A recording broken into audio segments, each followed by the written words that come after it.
It's Friday, June 20th, 2025.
Let us start off by saying that if you'd like to support our show, you can go to supportourshow.com. And as far as I know, I forget to mention this sometimes because I've never gotten any feedback. It's Schrodinger's code is still in effect to my knowledge.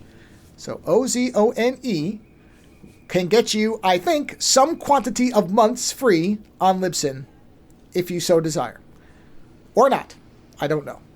Quick programming note, I was on the latest episode of the Heartbeat Hero Trivia radio show. I bombed terribly at Batman trivia because two of the four questions I got Really? There were four questions. One was about one of the worst Batman villains ever, so I didn't know the answer. Okay. Here, let me ask you. Perhaps you know this answer. Okay. Do you know what Batman villain cut off his own hand in order to escape the Dark Knight? Oh, shit. Yeah. Shit indeed. Cut off his own hand. Uh-huh. You won't get it sounds like because it's a lame villain. Oh, okay. So I said Killer Croc because I figured he could grow his hand back. Honestly, I was going to say Clayface because he could just. That was my other option. But was it like ketchup and mustard man or some shit like that? No, it was the KG Beast. I haven't even heard of that. See? That's what I'm saying. And you're a bigger Batman fan. I know who the KG Beast is. He sucks. I know he is. Well, I can visualize him. He's got a stupid outfit. I didn't know he cut his hand off. So that was one question that screwed me. Yeah, what was the other one? I got the two of them were easy, which was, what was the name of the Robin who got killed? You'll know that. Oh, yeah, it's Jason Todd. Yeah, and then who killed Jason Todd? Oh, the Joker. Yeah, with a crowbar. Like, those are easy. The other one that got me was, he said, in the Golden Age, and I went, oh, fuck. Because he's like, before he married Selena Kyle, in the Golden Age, what was the name of his first fiancée or wife or something? Vicky Vale? It was like Judy Garland or some... It's Golden Age. It's like way back. It's like Judy something or June something. Good. I mean, it's good that you bring up Batman, because I've been traveling a little bit, and I've had some interesting conversations along the way, and of which I want to share. But one of them was about Batman, and the movie specifically The Batman, which was a point of view I didn't really take. And after talking about it, I'm kind of like, you know what? Now I really need to see the movie, which was when I was traveling, I saw a friend and they were talking about how they think of the Pattinson Batman, that's autism Batman. And I was like, what? And they're like, yeah. They're like, watch the way he acts, the way he behaves. They're like, there is this argument you can make that this is like one of the first versions of Batman that like very clearly behaves like they have autism or like some sort of high functioning autism. Sure. And I was like, you know what? You could make a solid argument for that. Because like not Michael Keaton. The Michael Keaton Batman is its own thing, right? And not Bale. Because I think Bale is still like more trauma. Is like trauma. Like I don't see I wonder if you could make the argument that Bale's got an OCD or something like that, brought on by the trauma. Like, it's interesting trying to diagnose Batman, but like, I think there's a solid argument for the fact that what's really interesting about this Batman that it is like a high functioning autistic person, and that what's fascinating about them and the Riddler is that the Riddler also seems to be like they're on some sort of high functioning, like, you know, like an Asperger's or a high functioning autism, and that's why to some degree they both miss the social cues in that final sequence, because it's like socially you guys can't read each other, you know, one of you thinks you're working with the other one, and the other, you know, like, yeah. So I've been thinking about that since I had that conversation. I'm like, man, you know what, I actually want to watch that behemoth of a movie again. I mean, other than the fact that I did actually fucking really enjoy it, but I do like that idea. Except the one thing he overlooked, the friend I was talking to, is that he forgot about the lens cameras, right? And the contact. yeah, so like there's this thing that when he looks around, he has this kind of slow way of looking around, and I'm like, yeah, but I think that's because he's trying to make sure he captures everything on the lens cameras. Yes, that's what I took out of it. Yeah, whereas this individual who has experience with autism, like around him, like very closely, was saying no. He's like, that's something that autistic people will do when they come into a room. He's like that whole manner, and I was like, interesting. I was like, this is an angle that I don't have. Like, no one around me has autism. Well, I'm going to say this. Yeah. Not to say that that's wrong, but it's interesting. No, it's an interesting theory. No, it is, because I just saw an interview with Brent Spiner. He did a interview with Katie Sackhoff, which is a fascinating, if anybody wants to watch it. Brent Spiner because and Sackhoff together? Yeah, because because were they interviewing each other, or was she just, or one of them just interviewing the other? Well, it kind of became a back and forth. It's generally she's interviewing people, but the fascinating part is, the first part is when the fires are happening in LA. Yeah. And so he's on Zoom remotely on his computer, and he says, I might have to leave. And then he's like, I have to leave. And then his house burned down. So he leaves, and his house was wiped out. So because he's literally sitting there with his phone. He's like, if my son texts me, I have to go. And at one point he's like, he just sent me the text, I have to leave, the flames are coming. And he just gets up and, you know, they cut the call. Yeah, and then they come back and it's in person, you know, however many months later. But it's crazy because I haven't seen anything like that before, where he's like, you know, you just see him keep glancing down at his phone. And it goes on for 15, 20 minutes. Yeah. And she keeps saying, if you need to leave, we don't just need to do this. He's like, no. He's like, I'll wait till he texts me. What's the point? I mean, until I know it's a danger. He's like, we'll keep going. And then they come back. But he says, because at one point she says that that a lot of people have, said that this is an experience of somebody on the spectrum, because Data, obviously is not a normal human being. Like, he's not a fully put together being. So he's got these little tics and eccentricities. The world has to be explained to him on something. He has all the knowledge, but he doesn't have the social cues. And she says, was that ever something that you were thinking about? He's like, not at all. He's like, I went by what they wrote. He's like, I'm delighted that people identify with it, but he's like, if I were to tell you that there was anything of that in there, but that's the beauty of art. It's post-interpretive. Yeah, well, that's what he says. He's like, I'm glad. I'm like, I want people to identify with my characters. He's like, just because I didn't think of it, that doesn't mean anything. He's like, if you got something out of it, you got something out of it. So, and Pattinson, I had read interviews where he said his idea was, and this I thought was fascinating. This is the rock star thing, right? No, not the Rockstar thing is part of it. Like, there was the thing where they were playing Nirvana a lot. But I meant he was like a recluse rock star is how he perceived Bruce Wayne. That's what I mean. Go on. That's what Matt Reeves wanted. So his idea was this kind of rock star, Nirvana, Kurt Cobain thing. And that was his idea. Pattinson has said that the way he based it, and this is, I should have brought this up in our commentary, and the last time we talked about it, but I forgot about it because we were talking about everything else. But what Pattinson said was that his idea of what he was doing with Bruce Wayne was that Bruce Wayne had this trauma, didn't know how to deal with it, and made the decision that the Batman persona was his own form of self-therapy that would get him through it, and it was failing. And that's why at the beginning of the movie he says, I don't know if I'm making anything better. Is because he's realizing that this was not necessarily the best way to get through his trauma. And I think that's really like interesting. That. Yeah. That is fascinating, this idea that is his personal therapy, and that if it's not making things better, then is it really working? Right. I like that. I mean, the beautiful thing of art is that it is interpretive. So we can see both versions of this.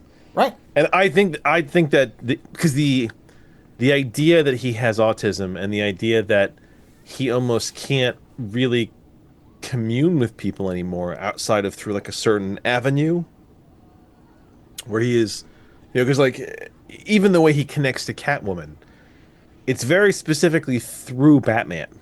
Right. You know what I mean? Like there's no other relation between them outside of the mask. She never knows who he is. Yeah. This isn't like the Vicky Vale, Tim Burton version, right? No, this is probably the first one where the love interest didn't find out who he was in the movie. Yeah. Right? And even his relationship with Alfred, it is very, I mean, he really comes to realize how much he loves Alfred in this. Yeah.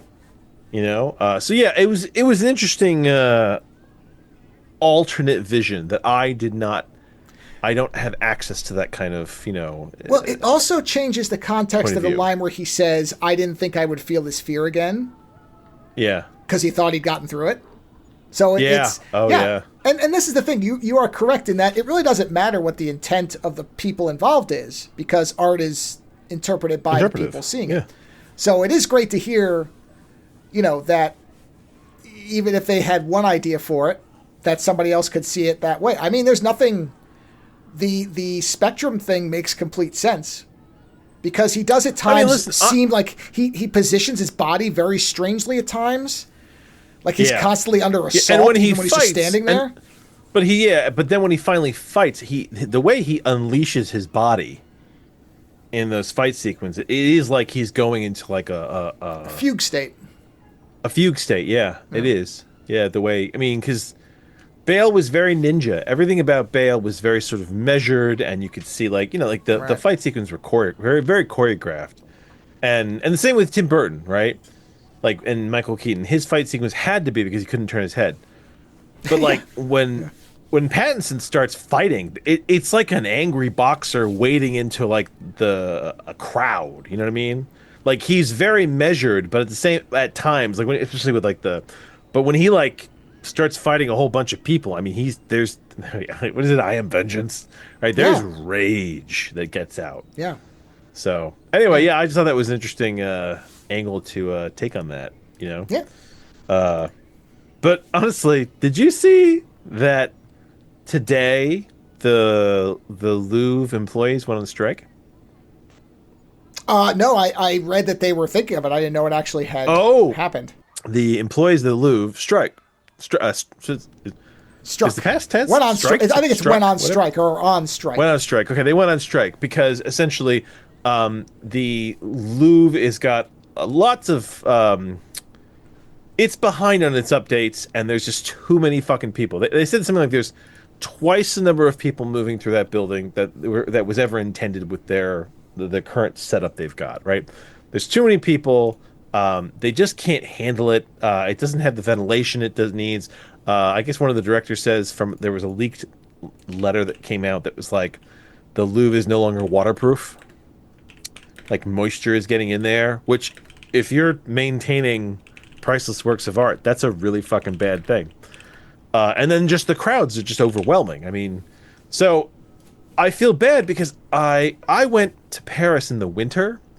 And when I went, I didn't see. Well, I didn't see the crowds because apparently, December, right after Christmas, is like the.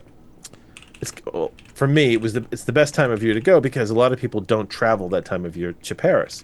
So when my wife and I went to the Louvre, there was a lot of people there, but like honestly, it was kind of quiet. Like, there were roving bands of tour groups and things like that. But I also found that, much like everything in life, the second you get away from the more well-known shit, you suddenly find fewer and fewer people. So, a lot of people go to the Louvre and they just want to they just want the highlights. That's it. They want to do like the Venus de Milo, the Mona Lisa, I wonder if they do the Roman tiles. I wonder, but there's like a set list of greatest hits that like a tour takes you on when you go there, right? And the second you step away from that, you you don't see the groups as much. So for me, the Louvre was actually very quiet, but apparently this is a major problem, and I can see it because I went to the Museum of Natural History in like the dead of summer. What probably no, it's a number of years now, and I felt like I was in the Battle of the Bastards from Game of Thrones, where I was like shoulder to shoulder with people, trying to push through to get down the hallway to the turn, and like my wife and my kids were behind me, and I was like a human shield, and like there was just this massive crush of people, and like you couldn't breathe, and the air was all like hot, and I was like, "Fuck this." Anyway, but I thought it was very interesting, and they were talking about essentially the biggest problem is the mass tourism, and that I guess they're one of the biggest problems for the Louvre is the Mona Lisa, and there's a very big conversation about the nature of the Mona Lisa's popularity and what to do about it. And I said to my wife, I was like, yeah, honestly, they should yank the Mona Lisa out of the Louvre.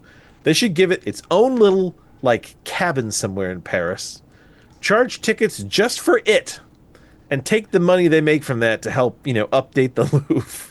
Because the thing is that there's so many people who just go to the Louvre now to see the Mona Lisa, and you would hate this, by the way. So it's in this room with a couple other priceless works of art that everybody ignores, and there's a huge like Disney rope line that you have to get on, right? And then when you get to the front of the line, I think you get like a minute or something like that, or less. And there's the Mona Lisa. You can't really get that close to it. There's a whole picket thing kind of around it, so you can't get too close. And it's behind. Here, I think it's like, is it an inch of plexiglass? It might be more. And so, but very often, people don't even look at it. They just want their photo taken with it, right? So it's this kind of weird experience, especially when you watch it, going to seeing people and their behavior toward the Mona Lisa was as much an attraction to me as like the art in the museum.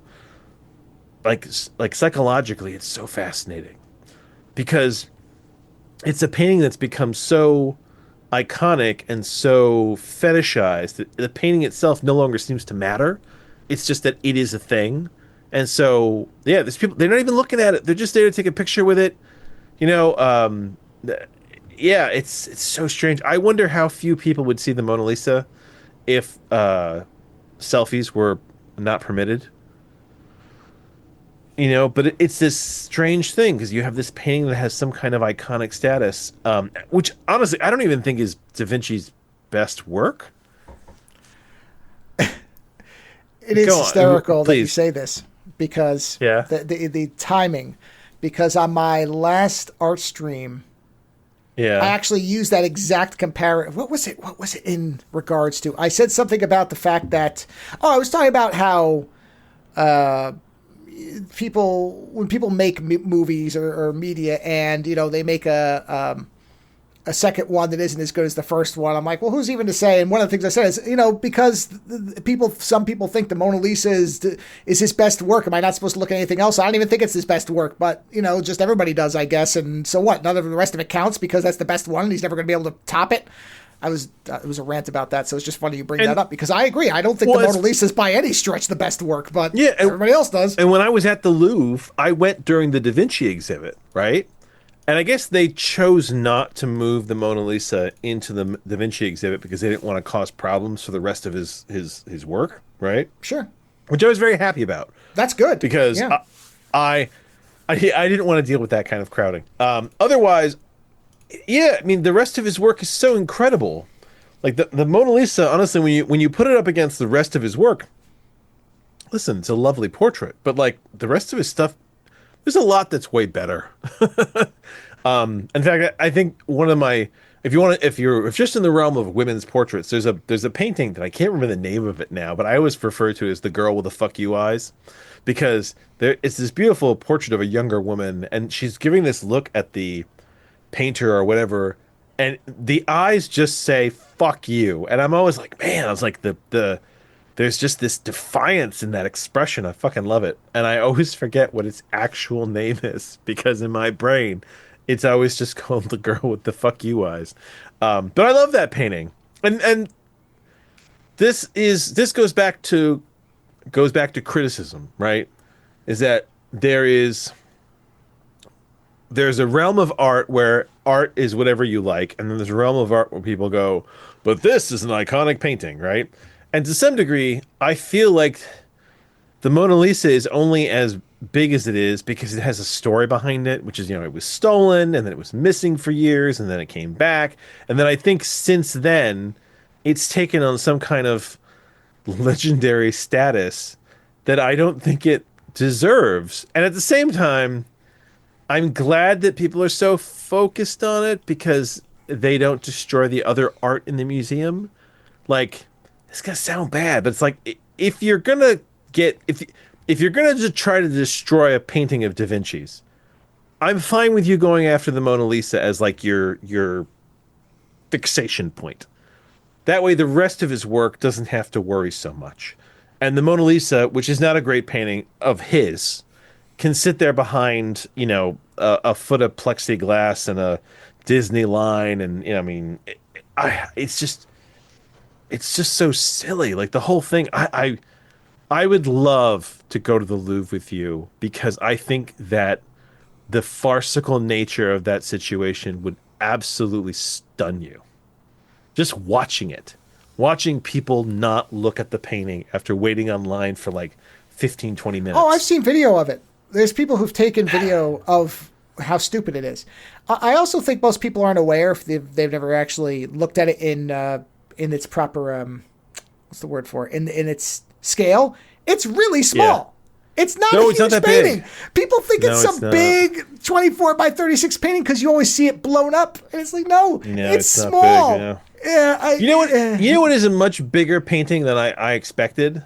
Yeah. Was it Washington crossing the Delaware? Oh, that painting's immense. It's immense. I was never prepared for the size of that painting. Who's the guy who does all the landscapes? Oh God, he came to the U.S. No, but there's a guy who came to the U.S. like I think during the colonies, and he did all these paintings. And I'm too far past my art history to know. I know. I'm sorry. There are always these large, like scenic paintings, but when you see them in person, they're always tremendous. Yeah. Like he didn't do small paintings. Yeah. You're talking like fucking 10-foot canvas. It's like crazy. Yeah, but the Washington crossing the Delaware, that one, I'm always surprised, and then I forget, and then I'll see it again and be like, "Fuck me, I forgot how big this thing was," And it's nice because then the detail, like the amount of detail you get into a painting that size, where you're like you're studying the intricate like metal work on like the stirrups on the boots. You know what I mean? I love that. But I mean, and you know what? Maybe the museum itself has kind of like trumped up the mystique of the Mona Lisa, where they're sitting there going, oh, because you always hear that thing like, oh, her mysterious smile, and then and I'm like, well, it's not, it's okay. I mean, it's fine. Maybe it's there's nothing wrong with it, but I certainly wouldn't call it something that I ever need to look at again. It's I don't know. It's okay. It's a woman sort of smiling. It's okay, yeah. And the amount of I remember. It's okay. Listen. I wasn't impressed by the Venus de Milo either. There's no head and there's no arms. I'm sorry. If I see a woman and she has no head and no arms, it's not a woman. Like it's not a person. And it's not even like the rest of it is. I tell you, one thing I did really like in the Louvre, and this is probably not good, is that I guess there was a period in time where they were bringing, like I think this is like the Victorian period, they were bringing pieces of Greek statues over that were missing pieces, right? And then what they did was they filled in all the pieces that were missing, but they didn't in an alternate color of marble. So you could see what it was meant to look like while still seeing the original pieces very clearly. And they always used like a red or a green marble. And And I thought that was a beautiful way to get a sense of the statue. Because you'd be like, okay, this is all you have. And like very often it was like the head and then the torso, or it was like the head and the arms, or something like, and then they had records of what the rest of it looked like from sketches or something. And it's like, okay, I'm fine with that. I'm fine with you filling in the rest, but letting me know what was original and what isn't. I like that. But yes, but this whole situation, this over tourism, I mean, we're shifting from art to the larger issue, which is over tourism. I said to my wife, I was like, I wonder if this has always been a problem. It's just that the population density has grown so much exponentially over time that now it is a problem because population grows exponentially. I mean, you have this problem in a ton of European cities that are actively trying to dissuade tourism. Fucking Amsterdam is done with people. I think it's more than that. I think there's also, it feels to me, because there's always been tourism and there's always places like that. Yes, there are more people probably now than there ever have been. So there's an element. I'm not going to say it's completely divorced from that. Well, the Airbnbs are one of the other big problems that a lot of cities are having. Is they're pushing out all the cheap rentals for people to live there. Well, sure, of course, because money. It's always money. But as far as some of what I think is leading to this, it feels like it's exactly what you were talking about. It's not that people go to the Mona Lisa to see it; they go to take a picture of themselves near it. I did it. I was here. Well, that's it. Is this idea that I want to have a record of me being in this place to share. But I was thinking about this actually separately, just in general with photography, because of course now everybody takes, I was thinking about, and even I did this with certain things where I was taking pictures all the time of stuff. And now basically there's almost no photos on my phone. I delete photos off my phone constantly because I literally look at them and go, will I ever look at this again? Nope, delete. And I just blow it away and I don't care. And hold on. I have a counter to this, though. See, I have discovered that I do look at the pictures on my phone, but I look at very specific types of pictures, which is that I look at pictures of people, right? The people are the important part to me. And this is kind of started with, like, I did this before I had kids, but, like, now, especially with kids, like, it's very important. But I like pictures of people in places, people in situations, right? So, like, I very often, unless it's like a Zen photo where like I look at some scene somewhere and I'm like, this is beautiful, and I want to remember that scene, right? But I don't necessarily need pictures of myself every place. I want pictures that have a reason. And when I go to museums, very often I'll take pictures of photos. I'll take pictures of like a work of art, and then I'll take a picture of the tag, so I can then look for it later, right? Because I mean, like if you want to examine it or learn the history of it, right? But the other thing I do is I do extreme close-ups on paintings. Like I'll take pictures of sections of paintings because I want to see what the artist, how the strokes, you know what I mean, like how they build it. And I did this a lot with Klimt and with Van Gogh.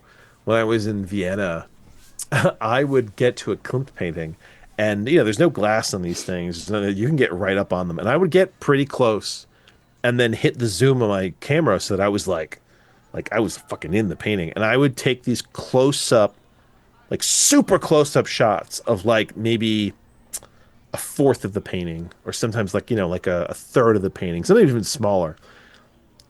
And sometimes I would do it at like a slight angle, so I would get the topographical sort of shadow across the painting, so I could see how rough it was. Because the thing was, when you look at a painting in on a computer or on a book, it's always flat. All you're seeing is the flat representation. Whereas paintings, a lot of paintings are very three-dimensional experiences. You see the texture. There's something coming out at you. So for me, I love those photos, and I very often use those photos as backgrounds on my computer, or I go back to them and I kind of look at them to remind me that there's more than just the flat painting. So I understand what you're saying, but rather than not take photos, I've just started taking photos that I know I specifically will look at, and I do look at them. I reminisce. And that's the know? same thing. When my wife and I went to Monterey last year, very nice hotel, right on the water. It was great. And so Are you telling me? What? Hold on. Are you telling me that your series of photographs that you took in Italy of you beating us all up, you don't look at those paintings, those photos anymore? Well, I mean, I do, but not very often, to be honest. I don't, because I remember it. No, I don't need to. Yeah. Yeah, it's a thing in your past, yeah. Yeah, well, I mean, part of it is just that I have such vivid memories. Photos to me that I look at are ones where I can't remember something. Because the reality is, okay. I just think about the look. You have kids. This is the other thing too. Yeah. Well, did you ever see the movie? What movie? Go ahead. The movie, The Private Life of Walter Mitty. Oh yeah, not in a long time, but I saw it. You're seeing that? Yeah. Okay, so towards the end of that movie, you remember that he finds Sean Penn on the mountain right at the end, right? Yeah. And Sean Penn is sitting there and he's taking a photograph of a snow leopard, right? And he calls Ben Stiller over to look through the camera, and you see this beautiful snow leopard, and it's there, and then Ben Stiller kind of sits back, and Sean Penn's looking through the camera, and Ben Stiller says, he's like, "Are you going to take the picture?" And Sean Penn's character says, "No." He's like, sometimes when I find a really good moment, he's like, I just want to sit here in the moment. He's like, I don't want to bother with a photo. And it's like, yeah, I think that's what we should do. Is like, if a moment is really good, then just be there doing it. Yeah. The photograph is secondary. You don't always need a souvenir. I do take certain photos so that others can see things. Because and this is what I was getting at. I send you lots of dumb photos. Oh, you do. But when we went to Monterey, I waited for one really nice day, and I took a bunch of pictures on that day. That was it. Yeah. So that I could send it to my mom and my mother-in-law and be like, oh, look how nice it is. And I took one 360 picture that I could look at on my phone and just kind of spin around and see the beach and the hotel. That's it. And I do occasionally look at that one because it's a 360 photo, so it's kind of neat. That's it. I like silliness. I like silly photos. Like the fucking chicken I sent you. The other thing is this is part of my let's see, what is it? My pessimistic misanthropic nihilism is I literally look at it and I'm like, this is detritus that no one's going to care about after I'm dead, so who cares? Okay, and that's part of it. Hold on. I told you what I did when I moved, right? Yeah, well, but you also have children who probably will look at some of that. See, you don't remember. Yeah, so I used to have a ton of photo books because I had a friend who worked at a photomat when I was in high school, and she used to get us cheap cameras, and she would develop everything, and then we took all kinds of weird photos. And I used to have tons of photo books. When I moved back to Jersey, I looked at all these photo books, and I was like, you know what? I was like, if I drop dead tomorrow, I was like, who wants to go through all this? I was like, I'm sure they'll want photos of me. I was like, but they don't want photos. And that's what I was getting at, is you save a small sliver that you think your kids or somebody might want to see, but the rest of it's garbage. They don't want photos of some girl I used to fuck. They don't want photos of people that I'm not friends with anymore. Yeah. So I threw out like 75% of my photos. Yeah. Yeah. Like, I was like, you know what? I don't need these photos. I was like, I just took this very narrow cross section. Now it's different on my on my phone, because my phone's got all these photos I've taken of the kids. But like, I also I'm very selective about what I actually print. Right. Well, I'll tell you too. One of the only reasons that I still have the whole album of the Italy photos, is because the camera I took them with had this panoramic film that you just don't see anymore. So I'm like, that's actually something unique. Wasn't that the silver camera that I think it was. Yeah, I think it was the Advantage. Yeah, it had this really cool panoramic. It had a super panoramic film, which I don't. Yeah. I mean, I'm assuming you could probably get that for some expensive amount now and put it into a camera, but that's what makes those photos unique. Is the format is weird on a lot of them. So I'm like, there's these really wide prints I have. Those are neat to look at because I'm like, this format allowed me to capture.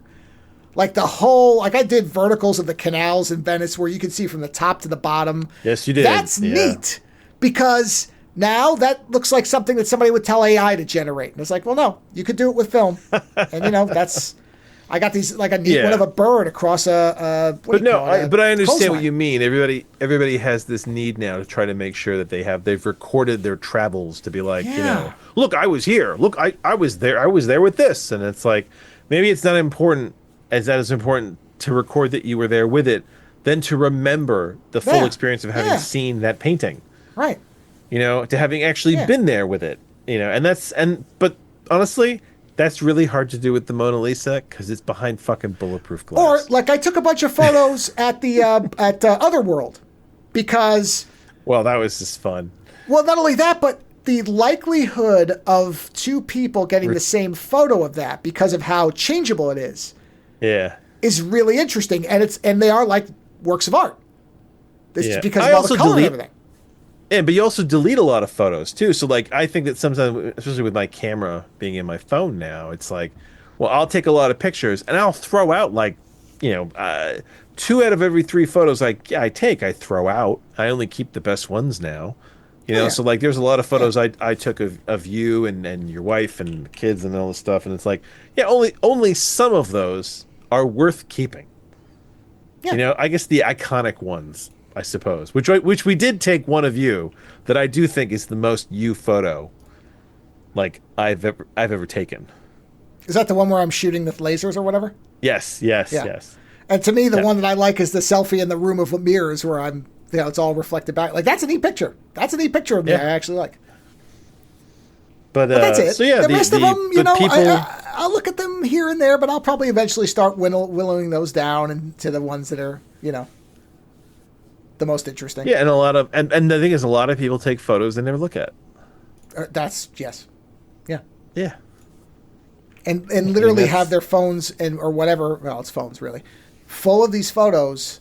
That just hundreds of them, and I never had. Let me see how many photos are on my phone. I'm going to look right now. Let's see. Well, we shouldn't. I have thousands of photos. I do. I do And not. I it's- could tell you. I could tell you how many I have. Let's see. I have. Where does it? Oh shit. Okay. there's like You a want to know how many counter, photos isn't I have? Go ahead. I'm listening. I have 17,000 photos. Oh my god. On your phone? Yeah. On my phone. Oh my god. And that's because I haven't.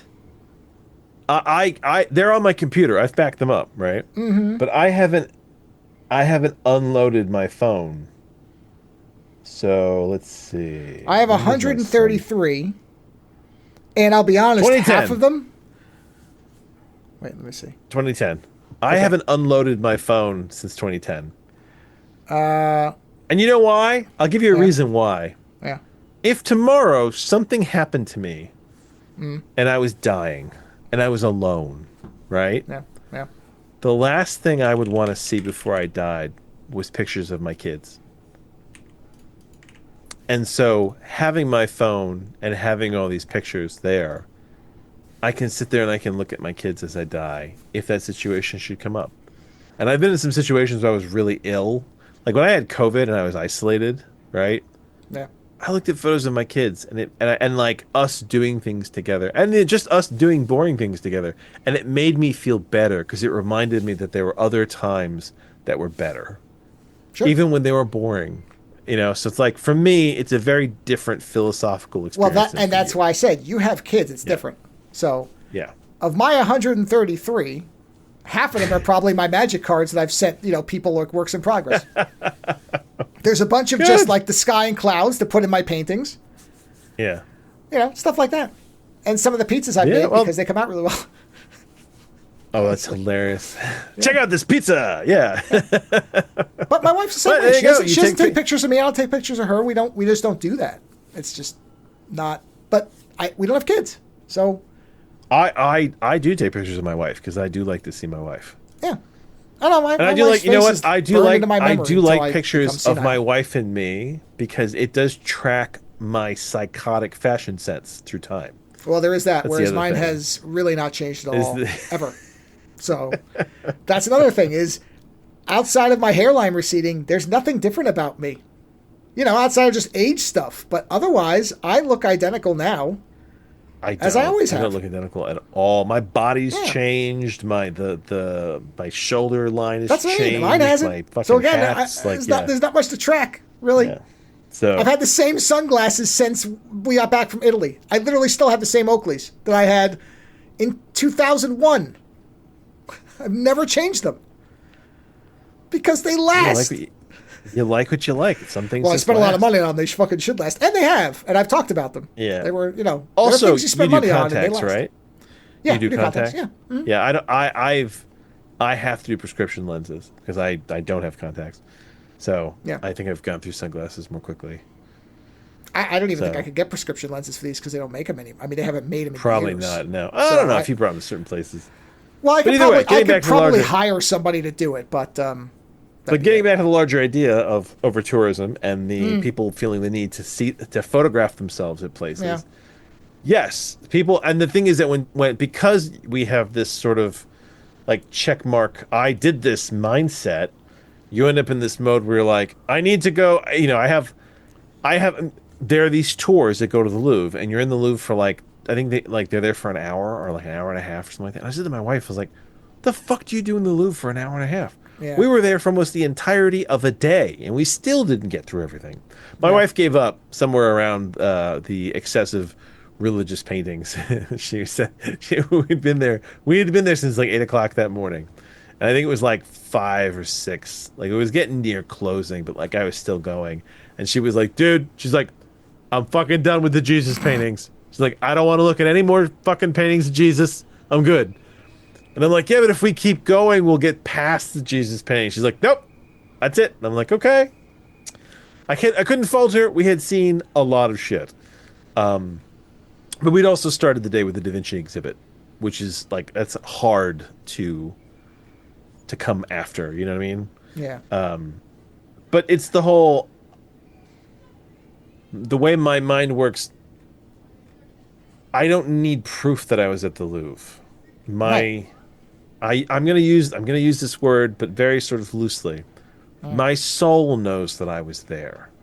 You know, my mind knows that I was there. I experienced it. It changed me. Yeah. Do I have photographs of stuff? I have more photographs of stuff that I liked in the Louvre that I knew that if I didn't photograph it and the name of it, I might not remember it afterwards. You know what I mean? Like actually tracking stuff that I wanted to go back to after the fact. Yeah. Things like that. You know, but I mean, how do you deal with this problem of over tourism when everybody has a checklist? When everybody wants to go to the same places. I mean, that you essentially by liking a place, you kill it. Yeah. You know, I just had this recently because I went up to Vermont and Lake Champlain. There's so many houses around that lake, and like as you get close to the lake, there's just houses on top of houses on top of houses because everyone wants to be on the lake. And I'm kind of like, yeah, but don't you destroy the entire vibe of nature by basically being like, cut down all those trees so we can put more houses on the lake, you know? Yeah, but they don't care. Like it drives me. Everybody What's thinks that their thing is the unique thing. That's the problem. No, but it's not. Well, I know, but they don't look at it that way. You know, that's what I said to my wife is like, our next house, I don't care what the house is, but there's going to be a lot of property. And she's like, why? And I was like, because I need a buffer zone. Like, I need a human buffer zone. I need acreage of people away. You know, and that's more important to me is to be actually in nature, in trees, to feel that calm. Whereas like, you know, these and the thing is these houses right by the lake, they're so expensive.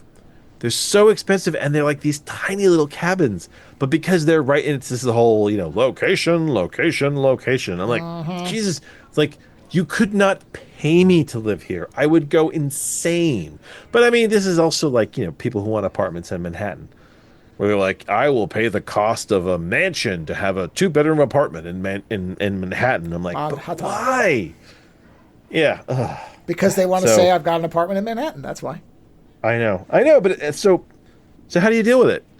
I mean, when you have like Spain, especially like there's a lot of just behavior now to try to mitigate over tourism. But what is the seed of it?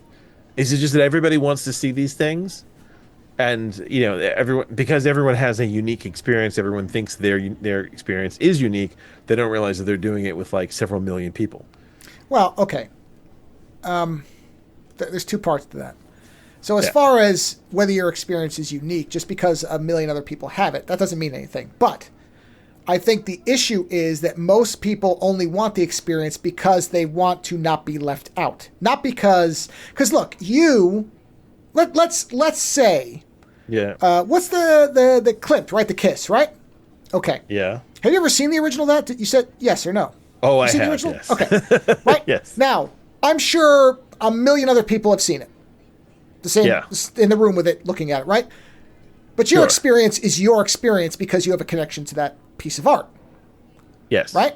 But probably 75 to 80% of the other people who saw it didn't. They just wanted to be like, I saw a famous painting. Look. That's the Mona Lisa thing too. So that's, I think, now how you deal with that, I don't really know outside of doing the thing like, you have to... I think you just move the Mona Lisa out of the Louvre. You just sell tickets just for it. Put it in its own little bulletproof room. You could. Yeah, sure, you could do people that. People will go see it. But the problem is the Louvre needs that money to renovate it. No. But you take the money, you put it in like a hut on the ground somewhere, right? Where people pay tickets just to go see it. And then you take that money and you put it towards repairing the Louvre, which now has less influx of people because all the assholes who just came for the Mona Lisa have gone to the Lisa hut. I mean, but you still get. Yeah, you could. You could do something like that, but that I don't know that really solves the problem. Listen, I love to travel, and I feel guilty now. There are places that I actually opt not to go because I don't want to over-tourism them. Well, the reality is, if they really wanted to limit it, they could do what Venice is doing, where they're just limiting how many people can go. Yeah, they're just saying, this is the amount of people, that's it, period. I love Iceland. I've been to Iceland several times. The first time I went, there was like no tourism. In fact, when I told my wife I wanted to go, she was my wife then, she was like, why? And I was like, because it sounds fucking cool. This is like before Game of Thrones and all that shit. And we went to see all this cool shit. There was nobody there. There were no guardrails, no stairs, no gift shops, nothing. These places were fucking empty. And I loved it. We saw waterfalls and we saw like beautiful black beaches and lagoons, and there were multiple ways to get yourself killed if you were a fucking idiot, right? The last time we went, there were guardrails everywhere. There were gift shops. There were snack shops. There were paid parking lots. It was so radically different. And I said to my wife, I was like, to find the Iceland that we originally went to see is like, we have to basically go deeper and further into the country to places that normal tourism has no interest in, right? Because most people like to go to the Golden Circle, which is near Reykjavik, right? Where you basically land in Reykjavik and then you can go and see all these waterfalls and things that are nearby.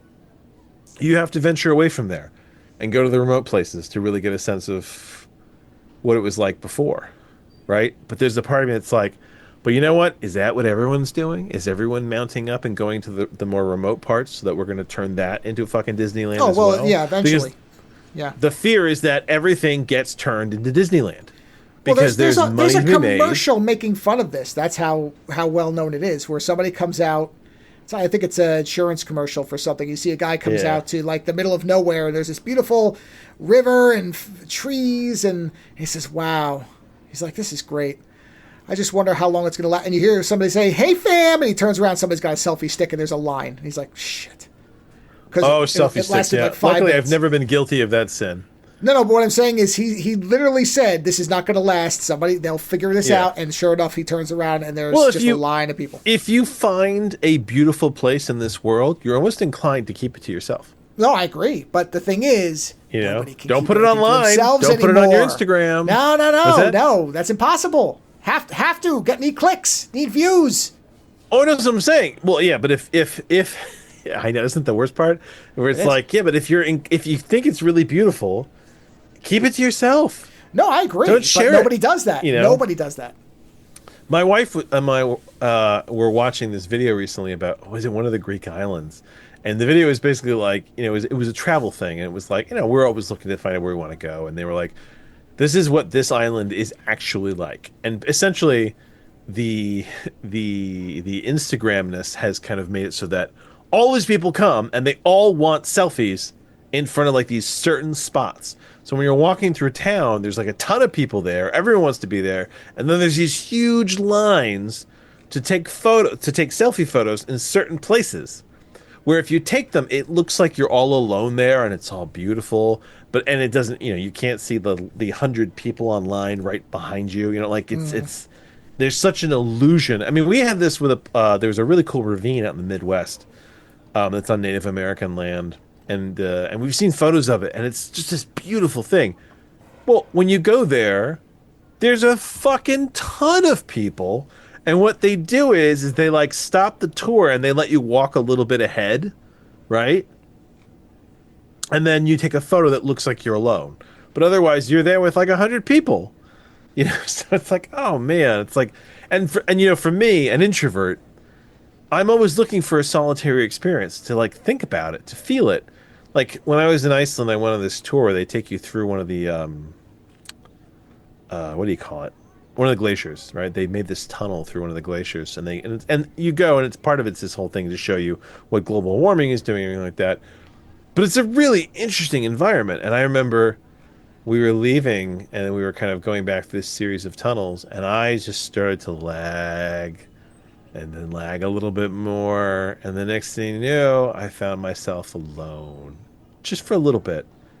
Like, I just needed a few minutes, and just having that few minutes alone in this tunnel in a glacier was all I needed for my imagination to just kind of like soak it up, record it, just to get a sense of like, of being there and taking that idea and transporting it to something else in my mind. I will probably use that tunnel, for the rest of my life in various settings in my imagination. You know what I mean? But I needed those couple of minutes by myself just to get a sense of it, and I would rather go someplace where I can still do that. But yeah, man, it's we destroy the things that we as a people love. Yeah. And it makes you feel guilty about going there. Not to mention the gift shops really put you off. When I see a ton of gift shops in the place, I'm like, I missed the boat, obviously. And I guess that's the thing. Everyone wants to go someplace that's untouched, to be the first person to get Instagram photos. Where I'm like, I just want to go someplace that's pretty, that, is quiet. Like, I don't need Instagram photos. Sure. I just want to, I don't know. Well, let me share some other things with you that I think you'll find interesting. Please would you like to do share, would you like subscribe. Would you like to do bestiality or the American dream? Ooh, no, bestiality. I want to know. Okay. The inquiring minds need to know. Yeah, so Joe, for those who maybe didn't listen to a previous show, floored me with a really solid question. By the way, this also came up on my stream. And let me tell you something. Because I keep my stream family friendly, I really had to dance around the specifics. An individual would like to have personal boom time. What I said was, I said, if you haven't listened to the latest show, it is a perfect example of how we don't plan anything, because there is no way Lando expected it to go where we thought. And I don't think many times Lando comes away from the show and something is stuck on him because I said it. But this was definitely one of those times. Yeah, I mean, I was really blindsided by that question. So, and when the people in the stream said, "Oh, I'm just about to listen to it," and I said, "Well, I'm not going to say anymore because I really can't." So, so yes, Joe asked the question of, we were talking about if your worst crime or something like that was basically projected over your head in like augmented reality, right? And how people would interact with each other and you said if you saw a woman like in a bar, a really beautiful woman, and it said above her, had sex with a horse when she was 17. I think that's what you said, right? What would you be willing to talk to her, right? And I was like, I'd have questions. My wife, by the way, I asked her that question and she was like, no. And I was like, what? She's like, no, not at all. If she goes, if I met a man and he had that over his head, she'd be like, no way. She's like, it's a hard stop for me. I'm like, okay. But I asked a few people while I was traveling the nature of that question, and I got some interesting responses. How? So, how did you phrase it that brutally, or did you? No. Okay, I presented. I basically listen. I usually start with the fact that my friend and I have a podcast. You saw a pop right? up that said "fuck the horse." Would you leave? Right. And no, I talked about I prep it. You know, I know how to present these things. Sure, so I was like, sure. yeah, if I have a podcast, and we're having this conversation, and augmented reality, and your worst crime, you know, because all the information that's on the internet now, right? And I said, you know, would you approach somebody? Now, my one friend was like, shit, yeah, and I was like, you would approach them? I'm like, oh yeah. He was like, if she'll fuck a horse, God knows what she'll get up to. He's like, I'm more inclined to walk up to her after that. And I was like, okay. It's like, yeah, he was almost like gung ho about it, right? I'd buy that for $1. Yeah, so he was like, you know, but then an interesting response I got, which was this idea that it might be a good way to get past shame. That if you knew that was there, it almost becomes a conversation starter between people who think that they are the only ones. Do you know what I mean? Sure. And that was kind of a different angle, a different perspective for me, where they were like, and I was getting tattooed when I was in Vermont, so I was kind of around a different crowd, and they were saying there's a lot of shame about different things that people do, and you know that woman who fucked a horse when she was 17 might actually meet other people in situations who did something for whatever reason and meet her and go, you know what? Hey, I also did blank, blank, blank with a blank, blank, blank, you know, here a hoot, there a hoot, everywhere. Sure. Everywhere a hoot hoot. At a certain age. And I understand, right? And it becomes oh, interesting. So, and not, I mean, going beyond the horse thing, the idea of having your worst crime above your head may actually open up avenues to other people who share your crime, your shame, your mistakes, right? And so it never occurred to me. I thought that it would be far more isolating, but there are some people I spoke there were people I spoke to who felt that there was a possibility that it was actually a way to bring certain people together in good and bad ways, because it was brought up the idea that if you were responsible for a hate crime, right? You know what? There is a crowd that would be like, you did a hate crime? I did a hate crime. We should hang out. Right? I mean, it sounds stupid, but it's that kind of thing. It's like you always have to look at these technologies and say, like, you're gonna make good and bad connections, right? But yes, I was surprised that there was far more of a temperate response, except for my one friend who was like, yeah, absolutely. There's far more of a temperate response than I thought. I thought that most people were going to be like my wife and be like, no. Whereas most people were like, well, no, I'm curious. Or, you know, I'd talk to them. I'd find out. There might be more to it, you know? Again, like I said, I have questions. But there are people I asked that had no questions. They were like, okay, you know, that shouldn't, but I mean, there were also some really negative reactions, I will admit. Well, I would not have expected. Yeah, actually, you know what I noticed? Most people to think the way I did. The female response to men having done it is far worse than the male response. I'm not surprised by that. Way, way worse. I'm not surprised by that. Like, the most open responses were to men. Or who were like, yeah, cool, you know, and then the women were the ones who were very often were like, no, because that thought would always be in my mind. I would, what I would always compare myself or something like that. Was what one Wow. person Well, I said. would not have gone there.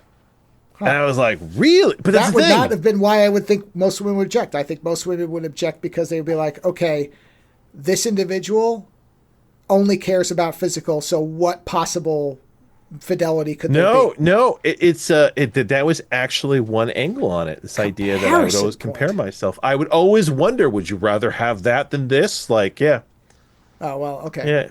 Yeah, interesting. Yeah, hey, roads that your psychology does not take. true. So yeah, that's why I thought it's actually. I mean, the question at face value seems very juvenile, but when you start to break down the human responses, it says a lot about who we are and what we don't like, what we do like, and what we're. I mean, there was an interesting question that popped up while I was traveling. That is kind of an offshot of this question, the bestiality question, which is the whole. Is there a human body part that no matter how clean it is, you always find it to be somewhat disgusting? Yeah, that's easy. Asshole. I just don't get it. I will never, ever understand myself. So no. So, okay, that's fine. That's fine. There are a lot of people that say mouth, belly buttons, vaginas. Well, right? okay. I was going by you have to pick one, but there's several. No, this was several answers. These are several different answers. Ears that I are got, gross as right? shit if you look close at them. Oh. And you know what I realized about myself? Yeah.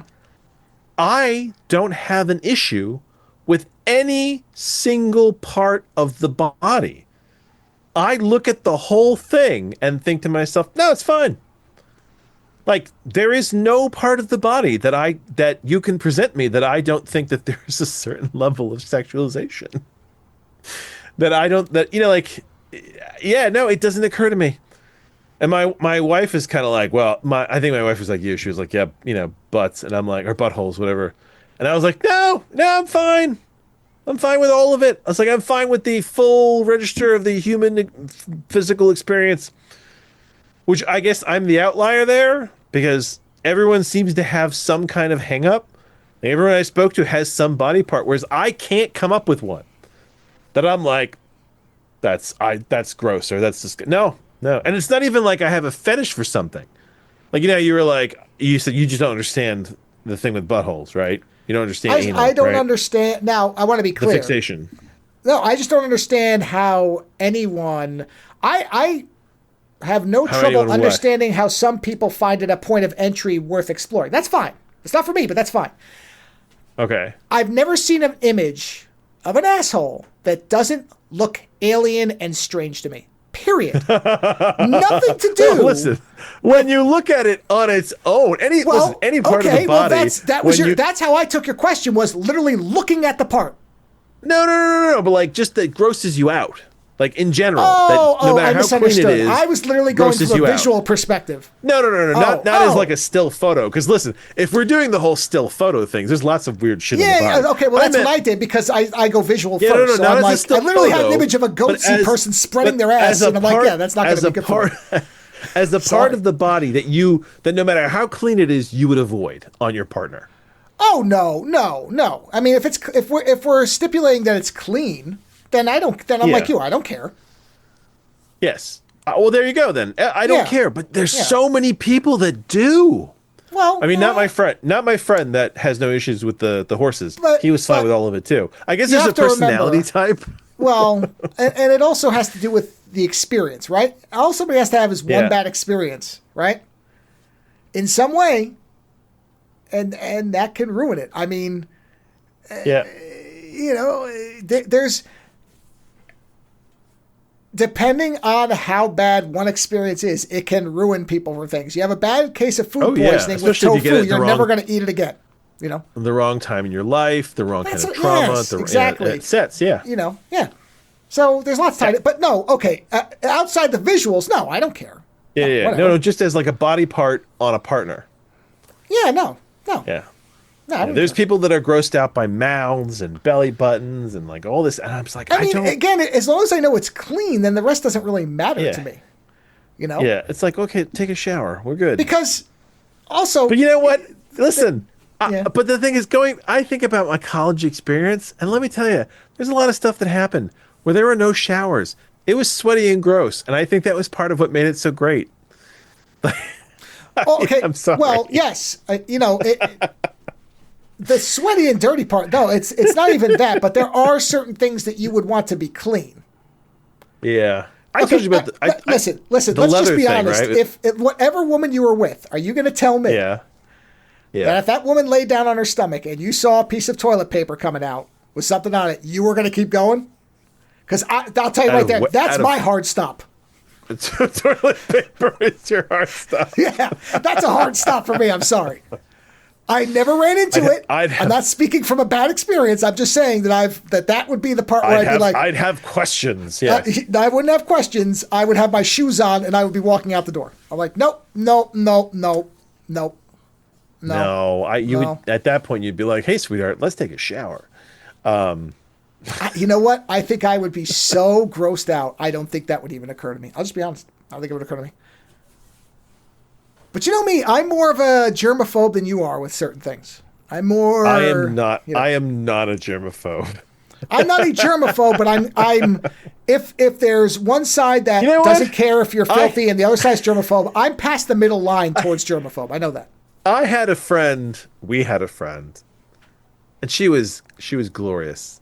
She's one of those glorious friends, and I do miss her presence in my life. Yeah. And she was just so gloriously messy. Yeah. That she was more so than me. She was just so gloriously willing to be messy with everything in life. Yeah. And I admire that. I so admire that about her. Sure. I worried for her, which is funny to like trigger my worry sense. You know what I mean? Yeah. But I did admire her headlong willingness to just kind of go into it and to do things that even I would be like, okay, that's a mess. Yeah. Oh man. Anyway, it's funny you bring this person up because I had a thought about something. do you know who I'm talking about? I'm pretty sure I know who you're talking about. Let's put it this way, because you and I would only know this answer. Uh-huh. Is this somebody who borrowed something from me for something? Or do you not remember this? Was this to use on somebody else? No, this person. Hold on. I'm just gonna type it in the chat because I don't want to say anything. Oh, of course. Yeah, yes, you know who it is. Yeah, yes. That person borrowed something from me to use in a show once that I went to with. I remember that. Yeah. And I had this thought the other day that if I am gonna sort of test this out like you did with the horse thing, where it's like, what is something that you would say that if you said this sentence to somebody, they'd look at you like you had 30 eyes on your face, even though to you it's perfectly ordinary. Are you trying to build a sentence for this question? No, if I said this person who had this profession borrowed this thing from me to do this with it, to me it's perfectly ordinary. There's nothing weird about it. Actually, if anything, the item that was borrowed from me and the collection I had is probably the honor part of the entire sentence. Yeah.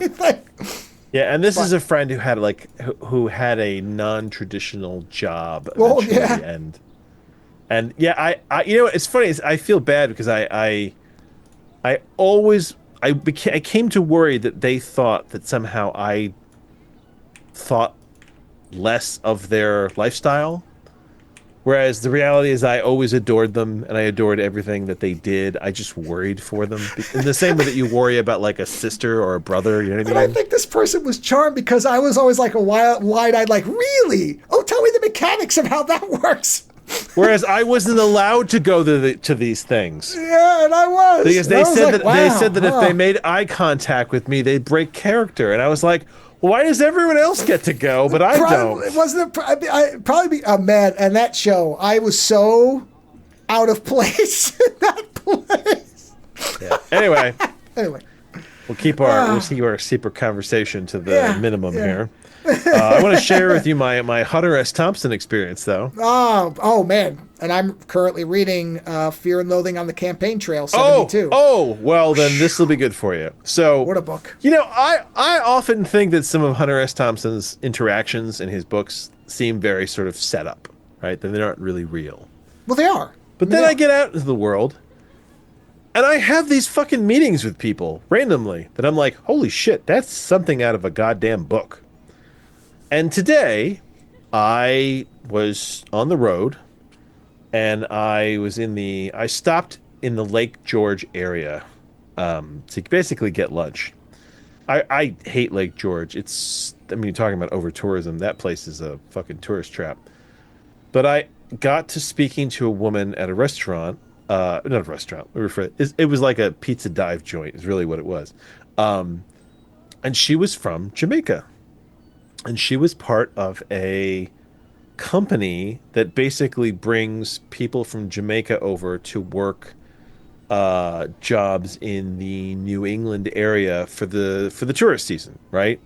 So they need extra people working in restaurants and hotels and various other kind of jobs. Yeah, like seasonal and they don't have workers enough type of thing. seasonal workers, yeah, and they don't have enough locals, so they have these seasonal workers. And this woman has been doing this for years, but she was saying how things have gotten really rough lately, and they're not giving out the same licenses to people like they used to, and that this company may actually fold soon, even though it's been doing it for more than a decade.